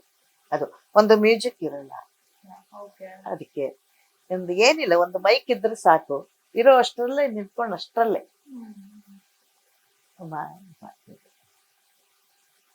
ಅಂದ್ರೆ ಕಲಾವಿದರಿಗೆ ಚಪ್ಪಾಳೆ ಓ ಮುಖ್ಯವಾಗಿ. ಅವಾರ್ಡ್ಗಿಂತ ನಮ್ಗೆ ಚಪ್ಪಾಳೆ ಮುಖ್ಯ. ನಿಮ್ ಮನೇಲಿ ನಾನ್ ಕೇಳ್ತಿರ್ತಾರೆ ತುಂಬಾ ಜನ, ರಾಜ್ಯೋತ್ಸವ ಪ್ರಶಸ್ತಿ ಬರ್ಬೇಕಾಗಿತ್ತು ನಿಮ್ಗೆ, ಇನ್ನು ಯಾಕೆ ಬರ್ಲಿಲ್ಲ? ಗುಬ್ಬಿ ವೀರಣ್ಣ ಪ್ರಶಸ್ತಿ ಬರ್ಬೇಕಾಗಿತ್ತು, ಯಾಕೆ ಬರ್ಲಿಲ್ಲ ಅಂತಾರೆ. ಅದಕ್ಕೆ ನಾನು, ಪ್ರಶಸ್ತಿ ಬೆನ್ನತ್ತಿ ನಾವು ಹೋಗ್ಬಾರ್ದು, ಪ್ರಶಸ್ತಿ ನಾವು ಬೆನ್ನತ್ತಿ ಬರ್ಬೇಕು. ಅವ್ರು ಯಾವಾಗ ಗುರುತಿಸಿ ಕೊಡ್ತಾರೋ ಸಂತೋಷದಿಂದ ತಗೋತೀವಿ. ಅದು ಬರ್ಲಿಲ್ಲ ಅಂದ್ರೆ ನಾವ್ ಅದಕ್ಕೆ ಕೊರಗೋದು ಬೇಡ. ಯಾಕೆ ಕೊರಗಬೇಕು? ಈಗ ಜನಗಳು ನಮ್ ಪಾತ್ರ ನೋಡಿ ನಮ್ದೊಂದು ಡೈಲಾಗಿಗೆ ಏನ್ ಚಪ್ಪಾಳೆ ಹೊಡಿತಾರಲ್ಲ, ಅದೇ ಒಂದು ದೊಡ್ಡ ಪ್ರಶಸ್ತಿ ಇದ್ದಂಗೆ. ಹಾಕಿದ್ವಿ, ನಮ್ಮ ಹುಡುಗರುಗಳು ಹಾಕ್ತಿದ್ರು. ಮತ್ತೆ ASI ರಾಜಣ್ಣ ಅಂತ ಹೋಗ್ತಿದ್ದಾರೆ, ಅವರಂತೂ ಎಂತೆಂತವರು ಪ್ರಶಸ್ತಿ ಕೊಡ್ತಾರೆ. ಇಷ್ಟೆಲ್ಲ ನೀವು ಸಮಾಜ ಸೇವೆ ಮಾಡ್ತೀರಿ. ಮತ್ತೆ ಕೊರೋನಾ ಟೈಮ್ ನಲ್ಲಿ ಎಷ್ಟೋ ಜನಕ್ಕೆ ಇಲ್ಲಿ ಇದ್ಕೊಂಡೆ ನಾನು ಅಕೌಂಟ್ ದುಡ್ಡೆಲ್ಲ ತೆಗೆದು ಎಲ್ಲರಿಗೂ ಅವ್ರವ್ರ ಅಕೌಂಟ್ಗೆ 1,000 2,000 ಹಾಕಿ ಸಹಾಯ ಮಾಡ್ತಿದ್ವಿ. ಕೊರೋನಾ ಟೈಮ್ನಲ್ಲಿ ಬಹಳ ಕಷ್ಟ ಇತ್ತಲ್ಲ ಆ ಟೈಮ್ನಲ್ಲಿ. ಆಮೇಲೆ ಈ ಸಿಕ್ಕಾಪಟ್ಟೆ ಮಳೆ ಆಗಿ ಅದೆಲ್ಲ ತುಂಬಾ ತೊಂದರೆ, ಕೊಡಗು ಕಡೆಗೆಲ್ಲ ತೊಂದರೆ ಆಗಿತ್ತು. ಅವಾಗೆಲ್ಲ ರೇಷನ್ ಕಿಟ್ಗಳು, ಬೆಡ್ಶೀಟ್ಗಳು, ಅವು ಇವು ನಾನೇ ಸ್ವತಃ ಹೋಗಿ ಎಲ್ಲ ಕಡೆ ಕೊಟ್ಟು ಬಂದಿದ್ದೆ. ಅವಾಗ ಇಂಥದ್ದೆಲ್ಲ ಮಾಡ್ತಿದ್ವಿ ನಾವು. ಅದಕ್ಕೆ ನಾವೊಂದು ನಮ್ಮ ಒಂದು ಕೆಲಸ ನಾವು ಮಾಡ್ತಿರೋ, ನಾವು ಮೆಚ್ಚುಗೆ ತಗೋಬೇಕಾಗಿಲ್ಲ, ಪ್ರಶಸ್ತಿ ತಗೋಬೇಕಾಗಿಲ್ಲ. ಆಯ್ತು, ಗುರುತಿಸ ಕೊಟ್ರೆ ಸಂತೋಷದಿಂದ ತಗೋತೀವಿ. ಮೊನ್ನೆ ಸುವರ್ಣ ಮಹೋತ್ಸವ 50 ಅದು ಸಂಭ್ರಮದ್ದು ಕೊಟ್ರು, ಹೋಗಿ ತಗೊಂಡ್ಬಂದೆ. ಕೆಲವು ಜನ ನಿಮ್ಗೆ ದೊಡ್ಡ ಪ್ರಶಸ್ತಿ ಬರಬೇಕು, ನೀವ್ ಯಾಕೆ ಹೋಗಿದ್ರಿ ಅದು ತಗೊಳಕ್ಕೆ? ನಮ್ಗೆ ಯಾರು ಗೌರವದಿಂದ ಕರೀತಾರೆ, ಅದೆಂಥದ್ದೇ ಇರಲಿ, ಹೋಗಿ ತಗೊಂಡು. ಈ ತರ ಒಟ್ನಲ್ಲಿ ಜನಗಳ ಮೆಚ್ಚುಗೆಯಿಂದ 2 ಮಾತಾಡ್ತಾರಲ್ಲ, ಖುಷಿ ಪಟ್ಕೊಂಡು. ಸೊ ಹಾಗಾದ್ರೆ ಈ ಕಲೆ ಇದೆಲ್ಲೂ ಕೂಡ ನಿರಂತರ. ಅದೇ ನೋಡಮ್ಮ, ಈಗ ನಾವು ಒಬ್ಬ ಕಲಾವಿದರನ್ನ ತಯಾರು ಮಾಡಿದ್ರೆ ನಾವು ಕಲೆ ಉಳಿಸ್ದಂಗೂ ಆಗುತ್ತೆ, ಕಲಾವಿದರನ್ನ ಸಮಾಜಕ್ಕೆ ಕೊಟ್ಟಂಗೂ ಆಗುತ್ತೆ. ನಾವು ಎಷ್ಟು ದಿವಸ ನಾವು ಪಾತ್ರ ಮಾಡಿ ನಾವು ಜನಗಳ ಹತ್ರ ನಾವು ತಗೋತೀವಿ, ಮೆಚ್ಚುಗೆ ತಗೋತೀವಿ, ಒಂದು ಸಮಾಜಕ್ಕೆ ನೀತಿ ಪಾಠ ಕೊಟ್ಟಂಗೂ ಆಗುತ್ತೆ. ಅದಕ್ಕೆ ನಾವೇನ್ ಕಳ್ಕೊಳ್ಳೋದೇನಿಲ್ಲ, ಒಂದಿಷ್ಟು ಮಾತಾಡೋದು, ಶ್ರಮ ಪಡೋದು, ಹೇಳ್ಕೊಡೋದು ಮಾಡ್ತೀವಿ ಅಷ್ಟೇ. ಎಸಮ್ಮ, ತುಂಬಾ ಮಾತಾಡಿದ್ವಿ. ತುಂಬಾ ಅಂದ್ರೆ ನಿಮ್ ಬಗ್ಗೆ ಗೊತ್ತಿತ್ತು, ಬಟ್ ಇನ್ ಡೆಪ್ತ್ ಆಗಿ, ಡೀಟೇಲ್ ಆಗಿ ಒಂದಿಷ್ಟು ಮಾಹಿತಿಯನ್ನ ನನಗೂ ಕೂಡ ಸಿಕ್ತು. ಆಮೇಲೆ ನಮ್ಮ ಗುರುಗಳು ಕಲಿಸಿದಂತ ಗುರುಗಳು, ಅವರು ಬಹಳ ಚೆನ್ನಾಗಿ ಕಲಿಸ್ತಾ ಇದ್ರು, ಬಹಳ ಶ್ರಮ ಪಟ್ರು ಅವರು. ಆತರ ಗೋಕಾ ಕಂಪನಿ ಮಾಲೀಕರು ಅಂತ ಹೇಳಿ, ಕಲ್ಲನ್ನ ಕೆತ್ತಿ ಮೂರ್ತಿ ಮಾಡೋ ತರ ಕಲಾವಿದರನ್ನ, ಏನೋ ಓದಕ್ ಬರ್ಲಾರ್ದವ್ರನ್ನ ಕೆತ್ತಿ ಮೂರ್ತಿ ಮಾಡಿ ಇವತ್ತು ಈ ಸ್ಟೇಜಿಗೆ ನಾವು ಬರ್ಬೇಕಂದ್ರೆ ಅವ್ರು ಇದೆಲ್ಲ. ಈಗ ಅದಕ್ಕೆ ಅವ್ರ ಹೆಸರಿನಲ್ಲಿ, ನಮ್ಮ ಯಜಮಾನ್ರು ತೀರ್ಕೊಂಡು 5 ವರ್ಷ ಆಯ್ತು, ಅವ್ರ ಹೆಸರಿನಲ್ಲಿ ನಾಟಕ ಅಕಾಡೆಮಿಯಲ್ಲಿ ದತ್ತಿ ಇಟ್ಟು ಪ್ರಶಸ್ತಿ ಕೊಡ್ತೀನಿ. ಹೌದು. ಈಗ ನಾನು ಗುರುಗಳ ಹೆಸರಿನಲ್ಲಿ ನಮ್ಮ ಮನೆಯವ್ರ ಹೆಸರಿನಲ್ಲಿ ಗೋಕಾಕ್ನಲ್ಲಿ ಇಬ್ರು ಕಲಾವಿದರನ್ನ ಆಯ್ಕೆ ಮಾಡಿ ಪ್ರಶಸ್ತಿ ಕೊಡ್ತೀನಿ. ಮತ್ತೆ ಸಾಧಕರನ್ನ ಹುಡುಕ್ತೀವಿ, ಎಲ್ಲಾ ಕ್ಷೇತ್ರದಲ್ಲಿ ಸಾಧನೆ ಮಾಡಿದವ್ರನ್ನ ಹುಡುಕಿ 20 ಜನ ತನಕ ಇಲ್ಲಿ ಅವರಿಗೆ ಸಾಧಕರಿಗೆ ಸನ್ಮಾನ, ಮರೆಯದ ಮಾಣಿಕ್ಯ ಅಂತ ಹೇಳಿ ಅಪ್ಪು ಹೆಸರಿನಲ್ಲಿ ಅಪ್ಪು ಫೋಟೋ ಹಾಕಿ ಅವ್ರ ನೆನಪಿಗಾಗಿ ಅದನ್ನ ಪ್ರಶಸ್ತಿ ಕೊಡ್ತಿರ್ತೀನಿ. ಆಮೇಲೆ SSLC ಗೌರ್ಮೆಂಟ್ ಸ್ಕೂಲ್ನಲ್ಲೇ ಓದಿರ್ಬೇಕು ಅವರು, ಬರೀ ಕನ್ನಡ ಒಂದೇ ವಿಷಯದಲ್ಲಿ ಅವರು 125 ಮಾರ್ಕ್ಸ್ ತೆಗಿಬೇಕು ಅಂತ ಹುಡುಗರಿಗೆ ಪ್ರಶಸ್ತಿ ಕೊಡ್ತೀನಿ. ಇಷ್ಟೆಲ್ಲ ಮಾಡ್ತಿದ್ದೀರಾ? ಯಾಕೆಂದ್ರೆ ಕನ್ನಡ ಉಳಿಬೇಕಲ್ವ. ನಿಜ ನಿಜ. ಎಲ್ಲೋದ್ರು ನೋಡಿ ಬ್ಯಾಂಕಿಗೆ ಹೋದ್ರೆ ನಮ್ಮಂತವ್ರಿಗೆ ಎಷ್ಟು ಕಷ್ಟ ಆಗುತ್ತಾ. ಕೆಲವೊಂದು ಬ್ಯಾಂಕ್ ನಲ್ಲಿ ಕನ್ನಡನೇ ಮಾತಾಡಲ್ಲ, ಬರೀ ಇಂಗ್ಲಿಷು ಹಿಂದಿ ಮಾತಾಡ್ತಾರೆ. ನಮಗೆ ಕನ್ನಡ ಮಾತಾಡೋ ಅಭ್ಯಾಸ, ಬೇರೆ ಭಾಷೆ ಬರಲ್ಲ. ಅದಕ್ಕೆ ಅಟ್ಲೀಸ್ಟ್ ನಮ್ ಕಡೆ ಇಲ್ಲಿಯವರಾದ್ರೂ ಕನ್ನಡ ಮಾತಾಡಿ ಕನ್ನಡ ಉಳಿಸ್ಕೊಂಡ್ ಬರ್ಬೇಕಲ್ಲ. ಅದಕ್ಕೆ ನಾವು ಅದಕ್ಕಾಗಿ ಹೋರಾಟ ಮಾಡಕ್ ನಮಗ್ ಶಕ್ತಿ ಇಲ್ಲ. ಅಂತ ಮಕ್ಕಳಿಗೆ ಗೌರ್ಮೆಂಟ್ ಸ್ಕೂಲ್ ಅಂದ್ರೆ ಕಡೆಗಣಿಸ್ತಾರೆ. ಈಗ ಪ್ರೈವೇಟ್ ಸ್ಕೂಲ್ಗಳಿಗೆ ಹೆಚ್ಚು ಸೇರಿಸ್ತಾರೆ. ಗೌರ್ಮೆಂಟ್ ಸ್ಕೂಲ್ ನಲ್ಲೇನೆ ಓದಿ ಅದರಲ್ಲೇ ಕನ್ನಡ ವಿಷಯದಲ್ಲೇ ಮಾರ್ಕ್ಸ್ ತಗೊಂಡವ್ರಿಗೆ ಆಯ್ಕೆ ಮಾಡಿ ಅದನ್ನ ಕೊಡ್ತಿರ್ತೀನಿ. ಹೀಗೆ ಏನೋ ನನ್ಗೇನ್ ತಿಳಿತದೆ ಮಾಡ್ಕೊಂಡು ಹೋಗ್ತಿರ್ತೀನಿ. ಏನಾದ್ರು ಒಂದ್ ಮಾಡ್ತಾ ಇರ್ಬೇಕು. ಮಾಡ್ತೀನಿ. ತುಂಬಾ ಖುಷಿ ಆಯ್ತು. ನಮ್ಮ ಅಂದ್ರೆ ಇವತ್ತಿನ ಎಪಿಸೋಡ್ ಮಹಿಳಾ ಸಾಧಕರು ಈ ಒಂದು ಸೀನ್ ನಲ್ಲಿ ಇವತ್ತು ನಿಮ್ಮನ್ನ ಕೂರಿಸಿ ಮಾತನಾಡಿಸಿದ್ದು ನಂಗೆ ಸಿಕ್ಕಾಪಟ್ಟೆ ಖುಷಿ ಆಯ್ತು. ಈ ಕಲೆ, ನಿಮ್ಮ ಈ ಸಮಾಜ ಸೇವೆ ಮತ್ತೆ ಈಗ ಅಂದ್ರೆ ಕಲೆಯಲ್ಲಿ ನಿಮ್ಮ ಕೊಡುಗೆ ಇದೆಲ್ಲವೂ ಈಗ ಕಂಟಿನ್ಯೂ ಆಗ್ಲಿ, ನಮ್ಮನ್ನ ಇನ್ನಷ್ಟು ವರ್ಷಗಳು ಎಂಟರ್ಟೈನ್ ಮಾಡಿ ಅನ್ನೋದು ನಾನು ಇರೋ ತನಕ ನನ್ನ ಕೈಲಿ ಆದಷ್ಟು ನಾನು ಮಾಡ್ತಾ ಇರ್ತೀನಮ್ಮ. ಆದಷ್ಟು ಅಲ್ವಾ, ನಾವು ಸತ್ತಾಗ ಏನು ಒತ್ಕೊಂಡು ಹೋಗಲ್ಲ ಅಲ್ವಾ, ಎಲ್ಲ ಇಲ್ಲೇ ಬಿಟ್ಟು ಹೋಗ್ತೀವಿ. ಅದರಿಂದ ಇಲ್ಲೇ ಬಿಟ್ಟು ಏನೇನೋ ಆಗೋದಕ್ಕಿಂತ ನಾವ್ ಇರುವಾಗ್ಲೇ ಕೈ ಎತ್ತಿ ಒಬ್ರಿಗೆ ಹೆಲ್ಪ್ ಮಾಡಿದ್ರೆ ಮನ್ಸಿಗೆ ಖುಷಿ ಅನ್ಸುತ್ತಲ್ಲ, ಅವ್ರಿಗೂ ಖುಷಿ ಅನ್ಸುತ್ತೆ. ಹಂಗಾಗಿ ಇರುವಾಗ್ಲೇನೆ ಏನೆಲ್ಲ ಮಾಡ್ಬೇಕು, ಒಬ್ರಿಗೆ ಹೆಲ್ಪ್ ಮಾಡೋದಾಗ್ಲಿ, ಒಬ್ಬರನ್ನ ಒಂದು ಪ್ರೀತಿಯಿಂದ ಕಾಣೋದಾಗ್ಲಿ ಎಲ್ಲ ಇರುವಾಗ್ಲೇ ಮಾಡ್ಬಿಡು. ಮುಂದೆ ಹೆಂಗೆ ಏನು ಅಂತ ಗೊತ್ತಾಗಲ್ಲ. ನೀವು ಬಂದು ಈ ತರ ಎಲೆ ಮರೆ ಕಾಯಿ ಅಂತೆ ಇರೋಂತ ಕಲಾವಿದರನ್ನ ಎಲೆ ಸರಿಸಿ ಅವ್ರನ್ನ ಪತ್ತೆ ಹಚ್ಚಿ ಅವ್ರನ್ನ ಈ ಸಮಾಜಕ್ಕೆ ಗುರುತಿಸುವಂತ ಕೆಲಸ ಮಾಡ್ತಿರಲ್ಲ, ಇದೇನ್ ಸಾಮಾನ್ಯ ಕೆಲಸ ಇರಲ್ಲ ಅಲ್ವಾ. ಅದು ತುಂಬಾ ಒಳ್ಳೆ ಕೆಲಸ. ಯಾಕಂದ್ರೆ ಇದೇ ತರ ಎಷ್ಟೋ ಜನ ಕಲಾವಿದರಿದ್ದಾರೆ, ತುಂಬಾ ಕಷ್ಟದಲ್ಲಿದ್ದಾರೆ, ತುಂಬಾ ತೊಂದ್ರೆಲ್ಲೇ ಇರ್ತಾರೆ. ಅಂತವ್ರನ್ನೆಲ್ಲ ಅವ್ರಿಗೇನು ಅಂತ ಅಂದ್ರೆ ಬಹಳ ವರ್ಷದಿಂದ ಸಾಧನೆ ಮಾಡಿರ್ತಾರೆ, ವಯಸ್ಸಾಗಿರುತ್ತೆ, ಅವ್ರನ್ನ ಗುರ್ತಿಸೋರು ಇರಲ್ಲಮ್ಮ. ಅವ್ರಿಗೆ ಏನು ಕೊಡೋದು ಬೇಡ, ನೀವು ಹೋಗಿ ಸಂದರ್ಶನ ಮಾಡಿ, ಒಂದ್ ಪತ್ರಿಕೆಯಲ್ಲಿ ಬಂತು, ಒಂದು ಟಿವಿಲಿ ಬಂತು, ಇದು ಬಂತಂದ್ರೆ ಅವ್ರಿಗೆ ಎಷ್ಟೋ ಏನೋ ಒಂದು ಸಿಕ್ಕದಷ್ಟು ಖುಷಿ ಅನ್ನಿಸ್ತಾ ಇರುತ್ತೆ ಅಲ್ವಾ. ಮನುಷ್ಯನ್ಗೆ ಏನು ಕೊಟ್ರು ಸಮಾಧಾನ ಇರಲ್ಲ, ಆದ್ರೆ ಅವ್ರು ಖುಷಿ ಪಡೋ ಅಂತ ಒಂದು ಕೆಲಸ ಮಾಡಿದಾಗ ಅವ್ರಿಗೆ ಎಷ್ಟು ನಮಗೂ ಖುಷಿ ಆಗುತ್ತೆ, ಅವ್ರಿಗೂ ಖುಷಿ ಆಗುತ್ತಲ್ವ. ಈ ಕೆಲಸ ನೀವು ಮಾಡೋದಕ್ಕೆ ನಿಮ್ಗೆಲ್ಲ ಧನ್ಯವಾದಗಳು.